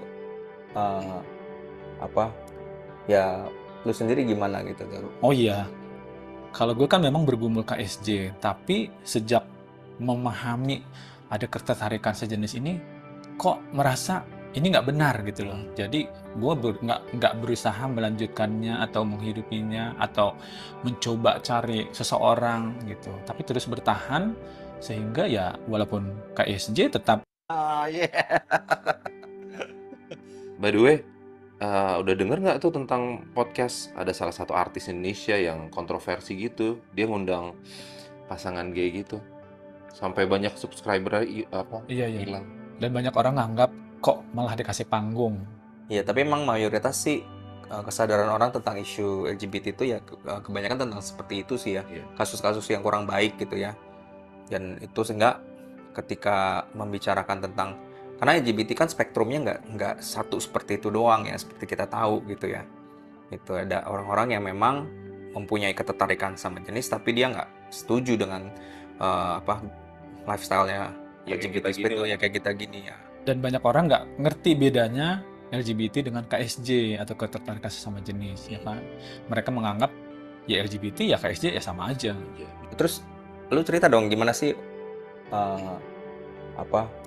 ya lu sendiri gimana gitu tuh? Oh iya, kalau gue kan memang bergumul KSJ, tapi sejak memahami ada ketertarikan sejenis ini, kok merasa ini nggak benar gitu loh. Jadi gue nggak berusaha melanjutkannya atau menghidupinya atau mencoba cari seseorang gitu. Tapi terus bertahan sehingga ya walaupun KSJ tetap berjalan bersama Tuhan.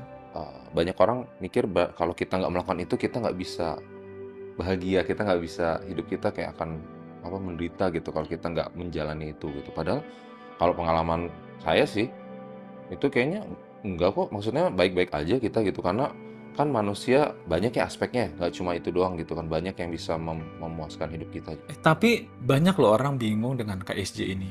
Itu dari lahir atau memang dari perkembangan kehidupan mereka ya? Masih banyak yang bingung. Nah, pendapat kalian gimana tuh tentang orang-orang kayak gitu?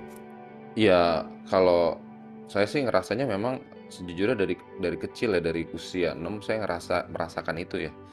Jadi terasanya seperti kesannya terakhir seperti itu sih dulu ya.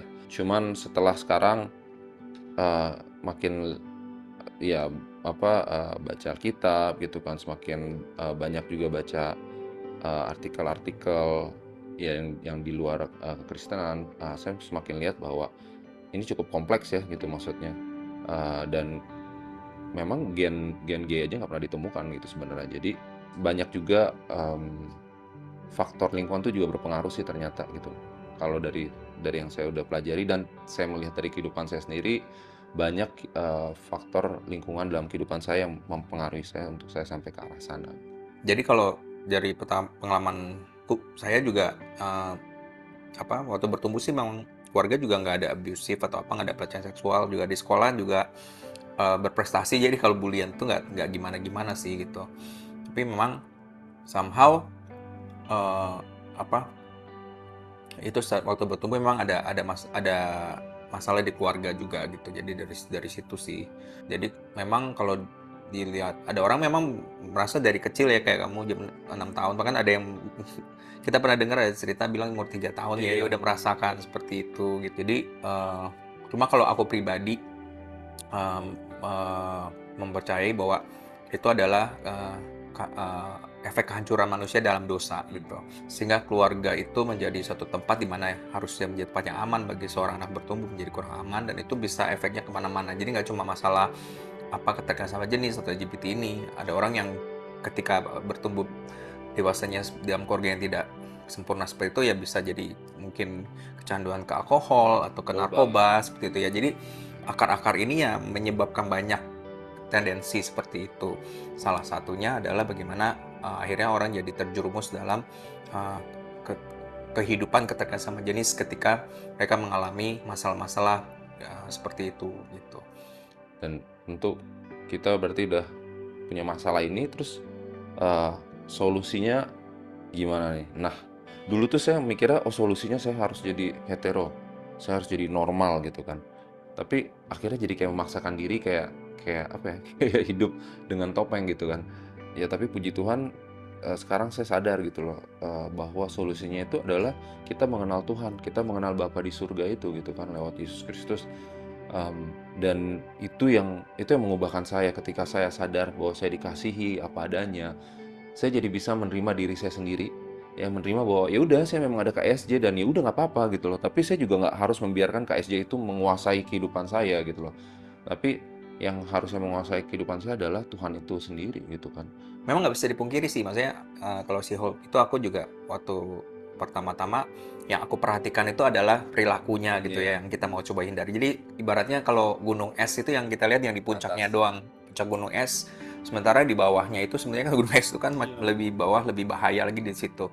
Nah, kita berusaha mengikis yang di atasnya, tapi yang bawahnya masih ada dan sehingga tidak bisa berhasil. Dan gue sih merasa banyak juga nih orang-orang di luar sana yang mengalami seperti itu. Mereka bergumul KSJ, Terus tapi menguburnya doang menguburnya gitu dan karena Dari ketakutan mungkin ya, karena kepercayaannya juga, agamanya mungkin melarang, dia tahu itu nggak benar, dia tidak menghidupinya, tapi tetap dia kubur, tapi tetap pada akhirnya itu masalah juga menurut gue sih. Jadi walaupun itu hanya perasaan ketertarikan, harus kita bagikan atau cari solusinya supaya ada orang yang membimbing kita, ngasih tahu bagaimana mengatasinya, sehingga nggak meledak di satu titik nantinya. Sama lah ya dengan orang tua yang terutama ya ayah yang kurang hadir gitu, dan saya juga mengalami kekerasan juga sih dari pihak mama. Ya, dan akhirnya saya merasa kayak nggak layak gitu untuk saya datang sama Tuhan gitu kan, dan itu yang membuat saya akhirnya juga menjauh, saya sampai jadi ateis kan akhirnya gitu kan. Tapi memang makanya justru yang pertama Tuhan ubahkan dulu tuh bukannya bagaimana cara saya bicara atau cara saya jalan, enggak, tapi pikiran saya gitu loh, bahwa oh ternyata saya ini berharga loh di mata Tuhan, karena selama ini saya mikirnya oh saya nggak berharga gitu kan. Jadi itu justru yang pertama kali itu diubahkan, dan ketika itu diubahkan yang lainnya tuh kayak ikut nyusul gitu ya, dan memang itu suatu proses ya, nggak semalam ya, dan wah yang lainnya banyak yang berubah dari satu hal itu aja. Dan itu sebenarnya yang inti perubahannya di situ ya, di Roma 12 ayat 2 ya. Kita rela kita berubah dalam pemikiran kita tidak serupa dengan dunia ini gitu. Jadi memang benar bahwa ketika kita merasa kita tidak dicintai, kita tidak disayang, atau kita bisa disukai orang ketika kita melakukan sesuatu untuk orang lain, itu yang membuat kita terus mencari perhatian kan. Jadi yang justru yang kita perlu adalah kembali ke Tuhan yang menerima kita apa adanya, walaupun kita berdosa, walaupun kita mempunyai ya, supaya kita nggak bingung tentang identitas kita juga seperti itu.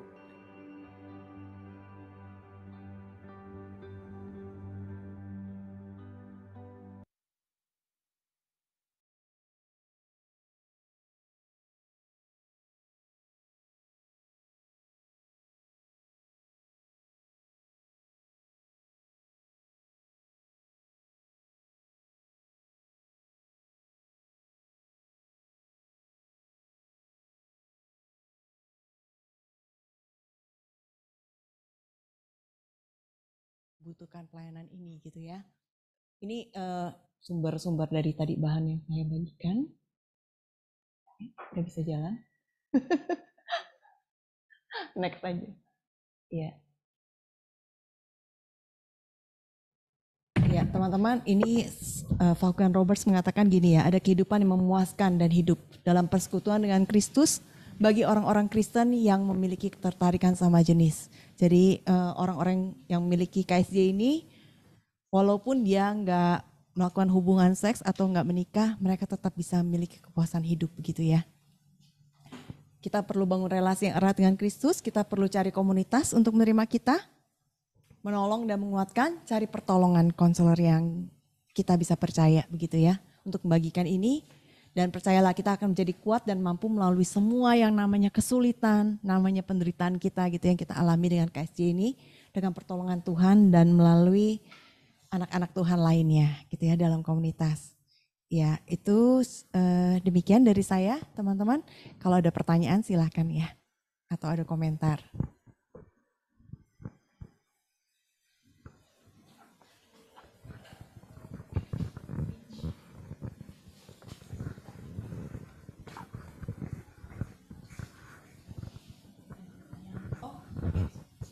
Oke, untuk teman-teman kakak abang yang ada di Zoom, apakah ada yang mau bertanya atau kakak abang yang di sini mau bertanya juga?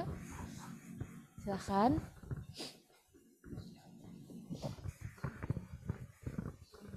Yang di Zoom. Oh.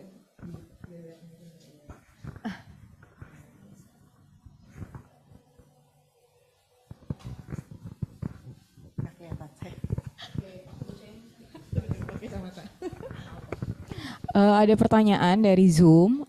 Apakah batasan seseorang dikatakan memiliki ketertarikan seksual sama jenis? Apakah hanya suka, kagum, interest, atau nyaman secara emosional, secara romantis tapi bukan platonik? Apakah itu juga sudah termasuk? Atau sampai di tahap menginginkan hubungan seksual atau sentuhan-sentuhan sama jenis? Terus bagaimana misalnya kita mungkin interest sama idol tertentu Kak, tapi itu sesama jenis gitu. Gimana kita membedakan, oh ini memang interest secara idol aja bukan secara sama jenis gitu. Oke, terima kasih ya untuk pertanyaannya ya. Iya, teman-teman, memang ketertarikan sesama jenis ini gitu ya, bukan ketertarikan yang sekedar kagum begitu. Kita bisa kagum kan teman-teman? Sekarang juga kita bisa kagum dengan penyanyi, dengan seseorang tertentu gitu ya, tokoh tertentu, kita kagum mau dia laki-laki, perempuan begitu ya. Tetapi kita sama sekali tidak punya ketertarikan dalam arti secara emosi itu apa ya, ada rasa romantis gitu ya, sensual. Dalam arti gini teman-teman, kalau teman-teman di sini ya ada yang pernah tertarik gak sih gitu? Bagaimana ya menggambarkannya ya? Kalau ada yang udah punya pacar? Belum? Iya. Iya, ketertarikannya itu enggak seperti tertarik biasa hanya kagum sebagai teman begitu. Dan pasti ada satu keinginan yang lebih gitu ya. Mungkin ya ingin lebih dekat, bisa lebih merasakan iya ingin memiliki, ingin ada sesuatu yang bukan sekedar kagum saya, wah bangga ngelihat, saya melihat Kak Sabet misalnya, wah saya kagum, Kak Sabet itu ternyata ini ya. Tapi kan saya bukan berarti saya tertarik untuk melakukan yang lebih dari itu. Teman-teman mengerti ya, misalnya ingin memiliki, ingin lebih dikasih, ingin dipeluk, ingin diperhatikan, iya disayang, mungkin iya seperti itu ya. Ingin dekat selalu, gak bisa jauh gitu ya. Itu sesuatu yang berbeda gitu ya. Kalau orang yang punya ketertarikan sama jenis itu ya seperti itu. Jadi ingin dekatnya itu benar-benar ingin ini jadi pasangannya gitu loh. Ada kedekatan yang lebih, yang gak sekedar cuma kagum begitu. Ya mungkin seperti itu kali ya. Bisa menjawab tadi pertanyaan? Ada pertanyaan lagi apa lagi ya? Ada yang saya ketinggalan nggak?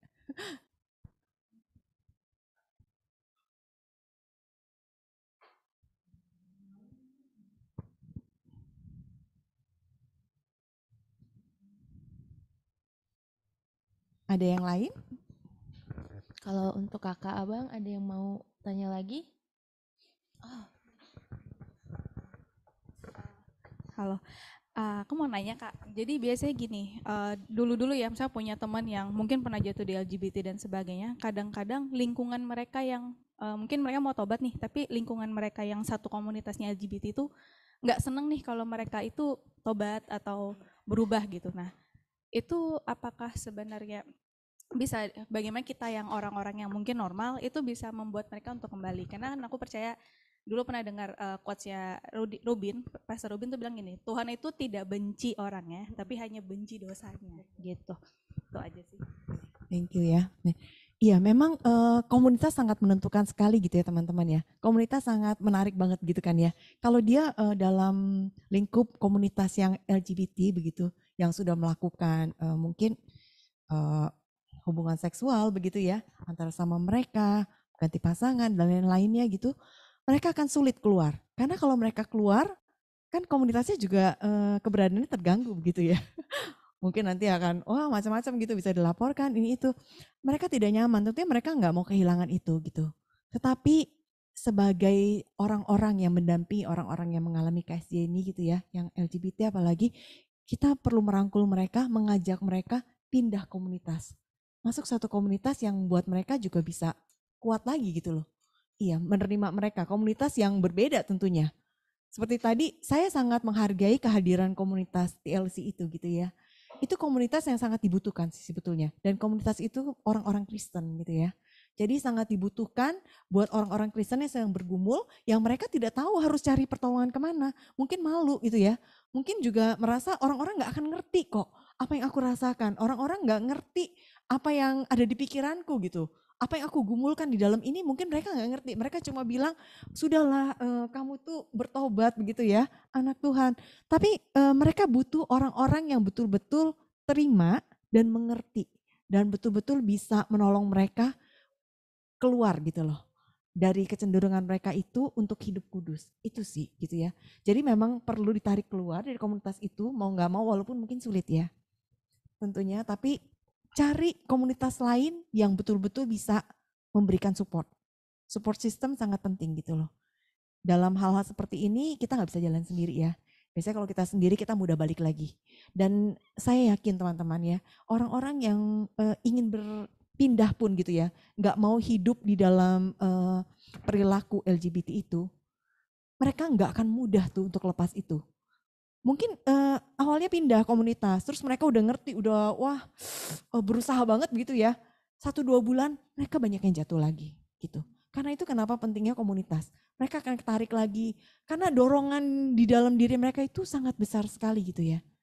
Jadi kita nggak bisa membuat mereka terus kita label ya. Wah kamu mah jatuh lagi dalam dosa. Udahlah kamu nggak bisa bertobat, kamu bukan anak Tuhan misalnya begitu ya. Bukan seperti itu. Tetapi dosa itu kan menarik, mengikat sampai membuat orang nggak bisa gitu loh. Kalau bukan kasih karunia Tuhan yang betul-betul menarik, kita akan bisa lepas gitu ya. Tapi kita percaya ya. Dukungan sesama anak-anak Tuhan itu sangat menolong. Kita bawa tarik ke Tuhan dan didampingi terus. Kenapa? Butuh konselor juga, butuh teman-teman komunitas yang bisa doain, yang bisa mungkin ngajak kalau misalnya lagi bergumul gitu ya. Tapi yang mengerti bisa ngajak ngobrol buat mereka bisa kuat lagi bertahan. Teman-teman bisa lihat di IG-nya TLC itu. Saya bukan mempromosikan karena apa gitu ya, tapi saya juga sangat kagum karena banyak yang bergumul itu nggak tahu mau lari kemana. Tapi waktu mereka lihat komunitas ini, mereka sangat tertolong sekali gitu loh. Iya, jadi yang merasa tertarik terus gitu loh untuk keluar lagi dari Kristus, mereka bisa dirangkul, dibawa ke sana gitu. Untuk tetap bisa kuat. Gitu ya, mudah-mudahan menjawab ya. Ada lagi? Mau bertanya?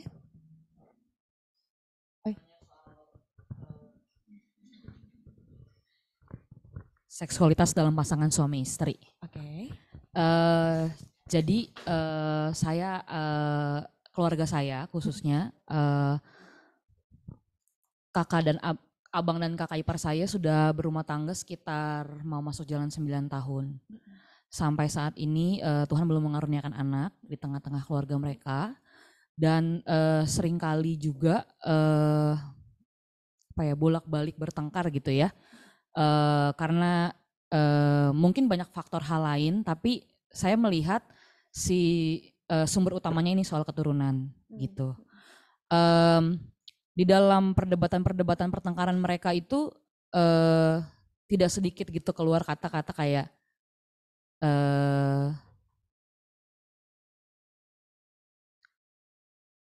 saya perlu keluar dulu, pergi sebentar supaya saya bisa refresh, lalu saya kembali, sehingga saya punya ketertarikan terhadap kamu untuk melakukan hubungan suami istri. Kira-kira seperti itu dalam pertengkaran mereka keluar.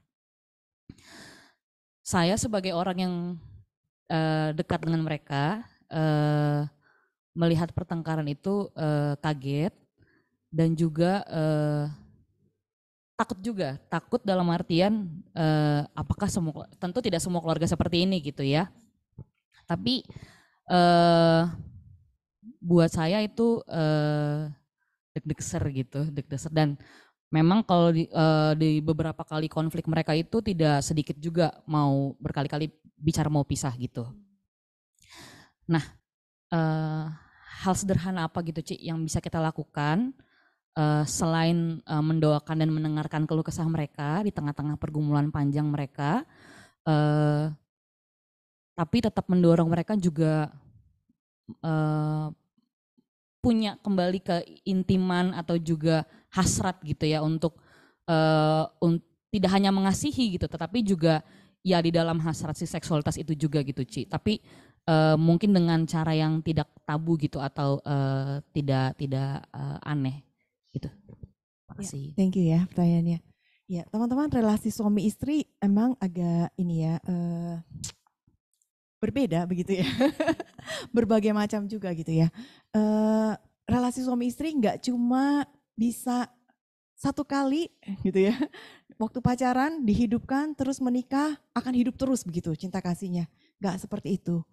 Seperti pohon gitu biasanya orang bilang gitu ya, perlu dipupuk, disiram, dijaga, harus ada komunikasi terus, relasi, bahkan perlu kayak misalnya menjaga seperti masa-masa pacaran, dating terus gitu ya. Perlu ada rasa yang dibangun itu, sampai rasa cinta itu yang sepertinya adem-adem itu gitu ya. Kalau udah lama kan tadi bilangnya udah adem, udah gak ada rasa lagi, itu tetap bisa hidup. Itu harus dikerjakan gitu. Nggak akan datang sendiri, akan begitu terus gitu ya. Jadi jangan bayangkan kalau Disney happily ever after. Iya, sampai terus-terusnya bahagia, terus cintanya wah berbunga-bunga terus gitu ya. Nggak ada yang begitu gitu, nggak ada yang otomatis seperti itu. Tetapi itu harus dikerjakan, dibangun terus gitu ya. Selama kita tidak membangun, mungkin nggak lama-lama kita rasanya dingin gitu ya, males ngomong, nggak ada yang nyambung lagi, nggak ada komunikasi kok. Nggak ada relasi, nggak ada kedekatan gitu ya. Yang ada cuma komitmen misalnya gitu ya. Ya bisa seperti itu. Jadi tentunya masalahnya mungkin nggak sesederhana itu ya. Kompleks gitu. Kalau saya boleh sarankan mungkin konseling akan lebih baik gitu ya. Iya, karena kan dapat dibicarakan secara personal gitu ya. Sini ada konselor-konselor yang bisa membantu. Saya rasa lebih personal gitu. Karena hal-hal seperti ini tentunya ada pasti maksudnya layer-layernya. Nggak mungkin cuma yang muncul sekarang fenomenanya itu gitu ya. Iya, nah itu yang mungkin perlu dibicarakan gitu. Iya, teman-teman saya juga menemukan begini ya. Ada keluarga-keluarga itu yang sepertinya harmonis. Ketika satu hari, ini bukan di Indonesia ya, di Amerika begitu. Satu hari istrinya kaget sekali. Dia menemukan suaminya pakai baju wanita. Terus suaminya mengatakan bahwa ini yang saya mau katakan kamu. Ini saya sesungguhnya. Gitu. Jadi banyak pasangan yang sudah menikah pun tiba-tiba pasangannya mengatakan bahwa saya sebetulnya gak bisa lagi menghidupi pernikahan ini. Saya punya ketertarikan dengan sama jenis. Begitu. Itu sekarang terjadi teman-teman. Bahkan ada yang akhirnya kalau kamu bersedia saya mau ajak pasangan saya jadi kita bertiga begitu. Ini benar-benar reality gitu ya. Saya ya cukup kaget tapi ini kenyataan. Banyak keluarga mengalami itu. Dan saya nggak tahu sih, saya belum dengar gitu ya maksudnya di Indonesia seperti apa gitu. Tetapi teman-teman ini mungkin saja terjadi, cuma kita nggak tahu gitu ya. Kita nggak ngelihat di depan mata kita. Gitu. Jadi ini bukannya sesuatu yang tertutup lagi begitu ya. Sepertinya terbuka gitu. Tapi teman-teman, saya hanya percaya tadi satu hal gitu ya. Kita punya pengharapan, kita punya hal yang bisa kita pegang janji Tuhan. Dan kalau kita sebagai anak-anak Tuhan, saya percaya begitu. Tuhan gak akan lepas itu gitu. Kita akan tetap di jalan itu. Asal kita mau betul-betul pegang janji itu dan menghidupinya. Untuk menjalaninya gitu ya. Ya, gitu sih. Ada lagi teman-teman? Boleh. Thank you Cimel buat materinya dan penjelasannya. Mungkin agak nyambung dari Agnes dan juga sharing tadi itu. Sebenarnya saya lagi baca buku terbitan IVP, perkantasnya USA gitu. Judulnya Non-Toxic Masculinity. Itu basically dia cerita pergumulan istrinya di mana dia sendiri laki-laki gitu stres bahwa kenapa aku nggak bisa membangun hubungan seksual yang sehat dengan istriku gitu. Ternyata setelah digali-gali lebih dalam, istrinya itu punya trauma yang apa namanya? Trauma ketika waktu kecil dilecehkan oleh orang terdekat di gereja. Yang mana sehingga membuat dia merasa sempat nggak berani nyebut diri Kristen, sempat merasa hina, sempat ya kan di gereja diagung-agungkan virginity gitu kan, yang ujungnya kena perempuan kan gitu, yang mana dia jadi stres, dia jadi malu dan juga makanya mempengaruhi hubungannya dengan si cowok ini sehingga si cowok ini jadi banyak refleks dan banyak konseling juga gitu kan. Nah sebenarnya saya jadi penasaran sebenarnya case yang seperti ini perempuan dilecehkan oleh laki-laki yang terpandang atau segala macam di gereja atau di komunitas iman itu, untuk setiap satu cerita tentang pelecehan yang sifatnya homoseksual gitu, saya bisa menemukan 4-5 kisah tentang pelecehan seksual hetero gitu, laki-laki kepada perempuan, yang mana laki-laki itu seringkali merupakan orang yang terpandang di gereja, kudus, calon pendeta lah, vikaris segala macam, atau pemimpin pemuda segala macam gitu. Nah, di satu sisi ketika mendengarkan, saya beberapa kali mendengarkan sharing-sharing materi tentang LGBT ini itu gitu kan, itu ya tentu LGBT dosa segala macam. Tapi kenapa let's say di banyak komunitas Kristen itu jadinya yang lebih di reinforce itu adalah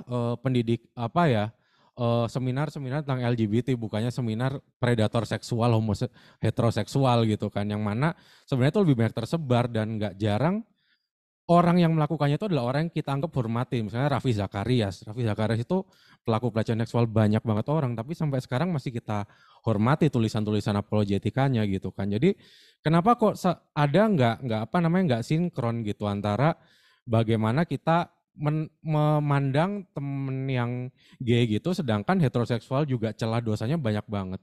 Kayak tadi contohnya waktu ngomongin pornografi gitu, kesannya seolah-olah pornografi heteroseksual lebih baik daripada pornografi homoseksual, padahal dua-duanya sama-sama dosa gitu kan.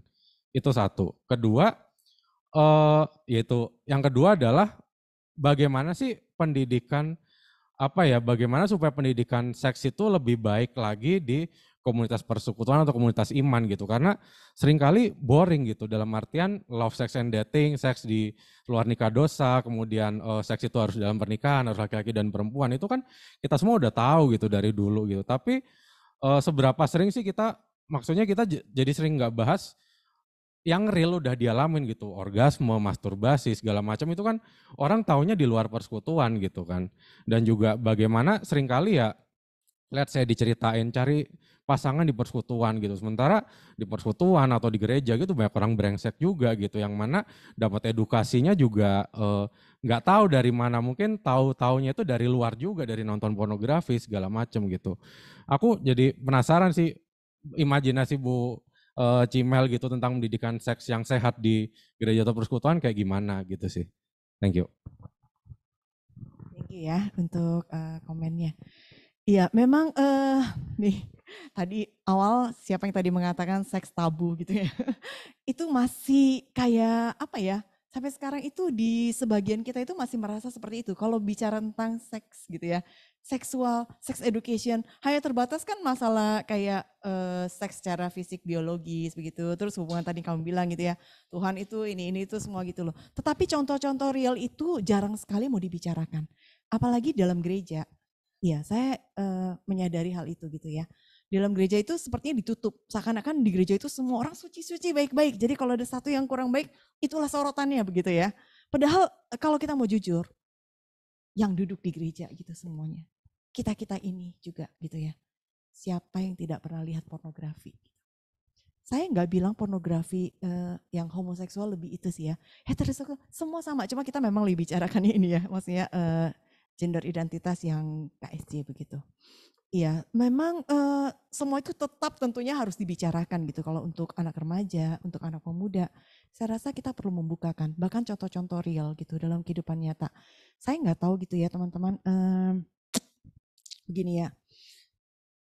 Kadang-kadang kita melihat bahwa orang-orang penting di gereja, hamba Tuhan, majelis, siapapun itu gitu ya, figur-figur yang sangat kita kagumi, itu adalah orang-orang suci yang bisa kita cari perlindungan, yang bisa kita dapatkan semua hal-hal yang kita butuhkan begitu ya, untuk bisa kita supaya tetap menjalankan hidup seksual yang benar gitu. Tapi seringkali sebetulnya hamba-hamba Tuhan ini pun sebetulnya jatuh dalam dosa pornografi, mereka juga bergumul dalam kehidupan keluarga mereka, atau kadangkala ya justru dengan identitas gender mereka pun ada yang bergumul begitu. Seperti tadi contoh yang saya katakan gitu ya. Dan itu banyak terjadi loh, bukan cuma satu gitu. Saya nggak mungkin membukakan banyak begitu ya. Saya juga nggak akan sebut nama. Tetapi ini betul-betul realitas teman-teman. ini terjadi. Tapi bukan berarti tidak ada pertobatan begitu loh. Saya menemukan satu komunitas di mana orang-orang yang sudah melakukan aktivitas LGBT, mereka bertobat, mereka berbalik. Mereka bisa misalnya tadi pulih lagi dengan istrinya, dengan suaminya. Ada nggak kemungkinan itu? Ada banget gitu. Mereka yang betul-betul bisa berbalik, bertobat, meninggalkan semua itu, walaupun mungkin di tengah perjalanan mereka masih ada pergumulan, tapi mereka bisa terbuka dengan pasangan mengatakan bahwa saya masih bergumul gitu, tolong saya. Tapi itu terjadi teman-teman gitu. Maksud saya ada orang-orang yang seperti itu. Dan saya menghargai orang-orang yang seperti itu gitu ya. Mereka berani jujur terbuka bahwa saya masih ada pergumulan ini. Pasangan saya tahu. Pasangan saya juga menolong saya gitu. Tentunya ini akan jadi topik yang lain gitu ya. Misalnya LGBT yang akhirnya menikah gitu ya, topiknya akan lain. Bagaimana kehidupan seksual mereka dan lain-lain gitu ya. Itu akan jadi satu topik sendiri lagi gitu. Tapi maksud saya kita perlu membuka mata bahwa harapan itu selalu ada gitu. Jangan sampai kita melihat bahwa ini semua yang jelek-jelek. Saya juga tidak suka pakai judulnya makanya LGBT atau apa gitu ya. Kita seakan-akan sedang mempromosikan hal yang kita nggak terima begitu kan. Yang dosa itu gitu. Kita tidak menerima dosa itu tadi teman-teman gitu ya. Perilaku itu kita tentunya kita tolak, kita tidak terima. Tetapi bukan orangnya tadi dikatakan ya. Orangnya kita kasihi, kita akan merangkul mereka untuk kembali ke Tuhan. Nah ini yang tadi kita bahas, bagaimana kita tetap memegang identitas kita sebagai anak Allah. Itu yang perlu kita lakukan gitu. Bahwa kita bisa kok berbalik. Dan kita anak Allah, kita ada kasih karunia Tuhan bagi setiap kita sebagai anak-anak Tuhan. Setiap kita yang punya iman kepada Tuhan, tentunya Tuhan gitu ya. Tuhan yang sudah memilih kita nggak mungkin gitu berbalik sendiri. Nggak mungkin kita punya kesempatan juga untuk dengar, untuk kesempatan untuk berbalik kalau bukan kasih karunia Tuhan, bukan anugerah. Jadi semua anugerah. Kalau sampai punya pikiran juga gimana saya bisa kembali gitu ya. Gimana saya bisa kembali menghidupi hidup kudus. Itu pun anugerah Tuhan. Jadi kalau di gereja, saya rasa di remaja gitu ya, saya juga lebih setuju untuk membahas lebih banyak kasus-kasus gitu. Saya gini teman-teman, sebetulnya saya kurang suka untuk bicara satu arah. Karena kalau satu arah, saya kesannya cuma ngasih tahu. Padahal mungkin teman-teman semua udah tahu yang saya bicarakan. Ini udah ngerti semua, nggak perlu lagi gitu ya. Saya lebih suka diskusi. Saya lebih suka dua arah. Jadi bahas diskusi-diskusi supaya dari situ kan kita lebih tahu gitu ya. Dan lebih realitanya itu nyata gitu loh. Maksudnya ini yang sedang terjadi. Bagaimana kalau kasusnya seperti ini? Bagaimana kasus seperti ini gitu. Saya lebih suka seperti itu sih gitu ya.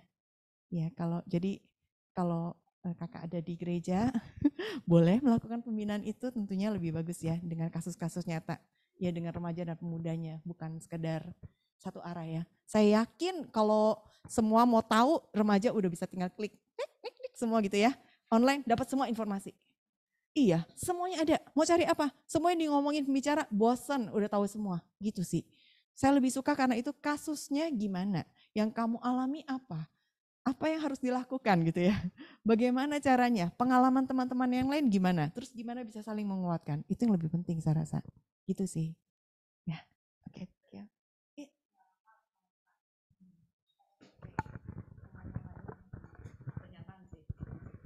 Kan di dalam hidup ini kan sebenarnya kita secara biologis gitu kan, kita tuh sebenarnya punya feminim sama maskulin.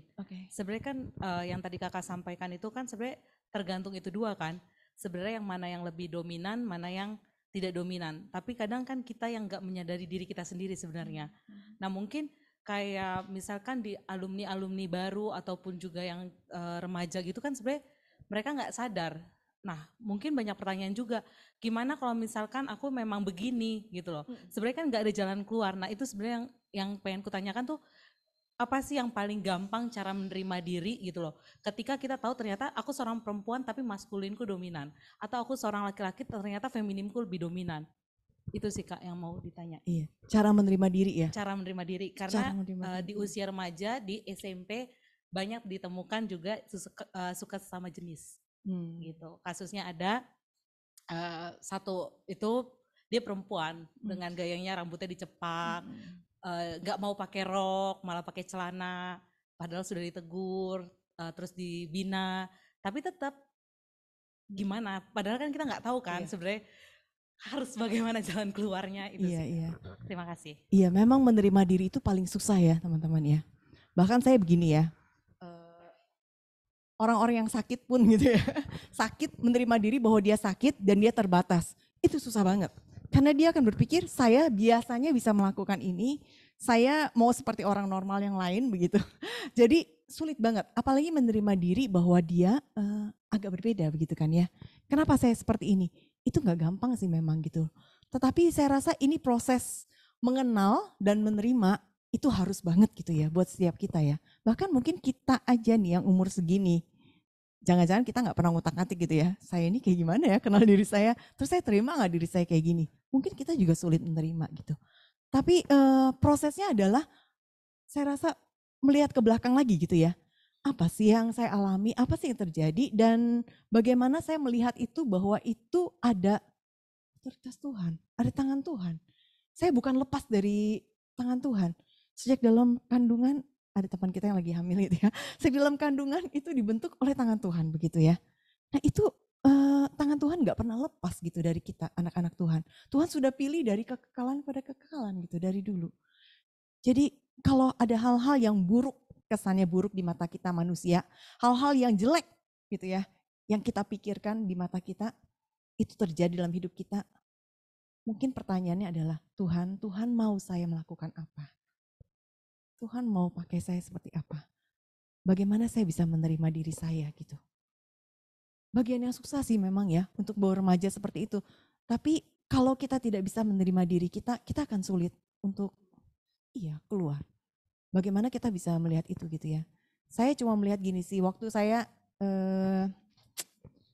sakit begitu ya, saya sulit banget gitu loh. Karena orang-orang kan melihat saya, kamu begitu aja masa gak bisa, gak ada tenaga.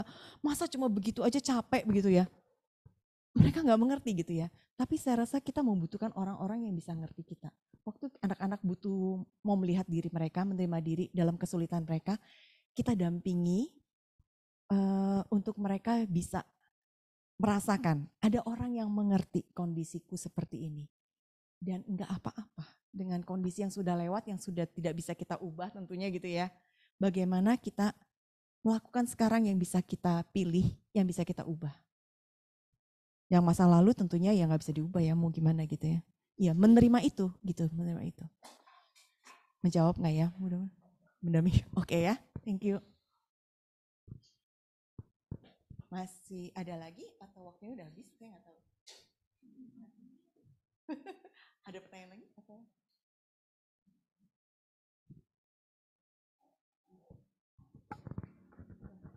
Oke, udah.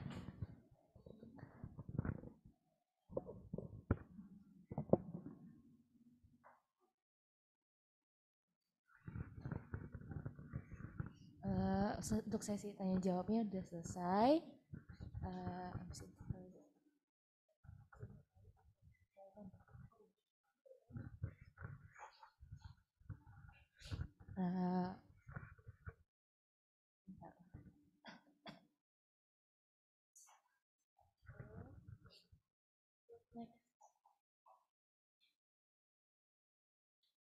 Oh ya, doa tutup. Minta untuk doa tutup. Oke.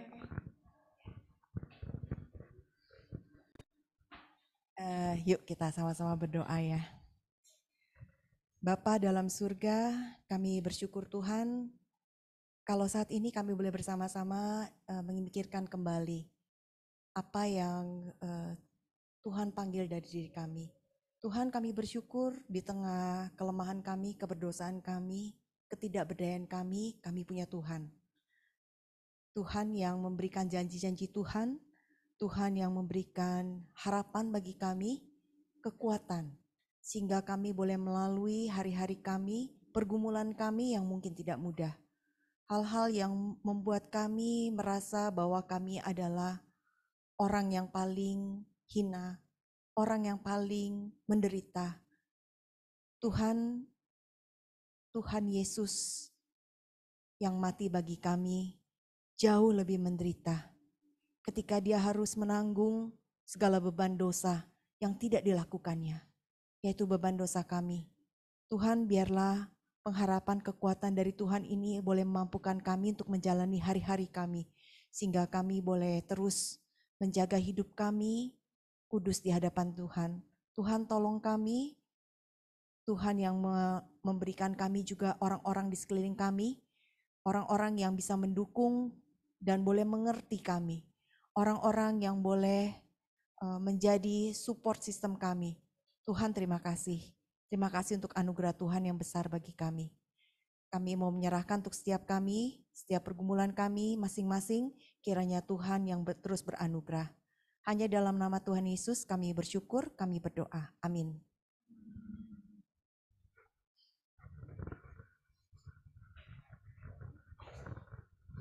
Oke, pengumuman saat ini untuk next MHC-nya ada di tanggal 17 Maret, hari Minggu nanti. Jadi kakak abang boleh catat dulu tanggalnya. Jadi bulan depan udah siap kalau nanti udah ada link pendaftarannya. Oke, next ada persembahan kasih. Jadi kalau kakak abang yang ingin memberikan persembahan kasih yang sudah merasa berkati melalui pelayanan MHC ini, boleh di promo rekening ini. Dana yang masuk nanti untuk digunakan untuk membeli keperluan pelayanan MHC ini. Oke. Lalu ada classroom, gitu. Jadi kakak abang boleh ikut. Jadi nanti di classroom ini nanti akan di-share materi-materi dari pembicara ataupun juga rekaman dan info-info lain mengenai MHC. Oke, ya. Oke, sekarang sesi apresiasi dan foto.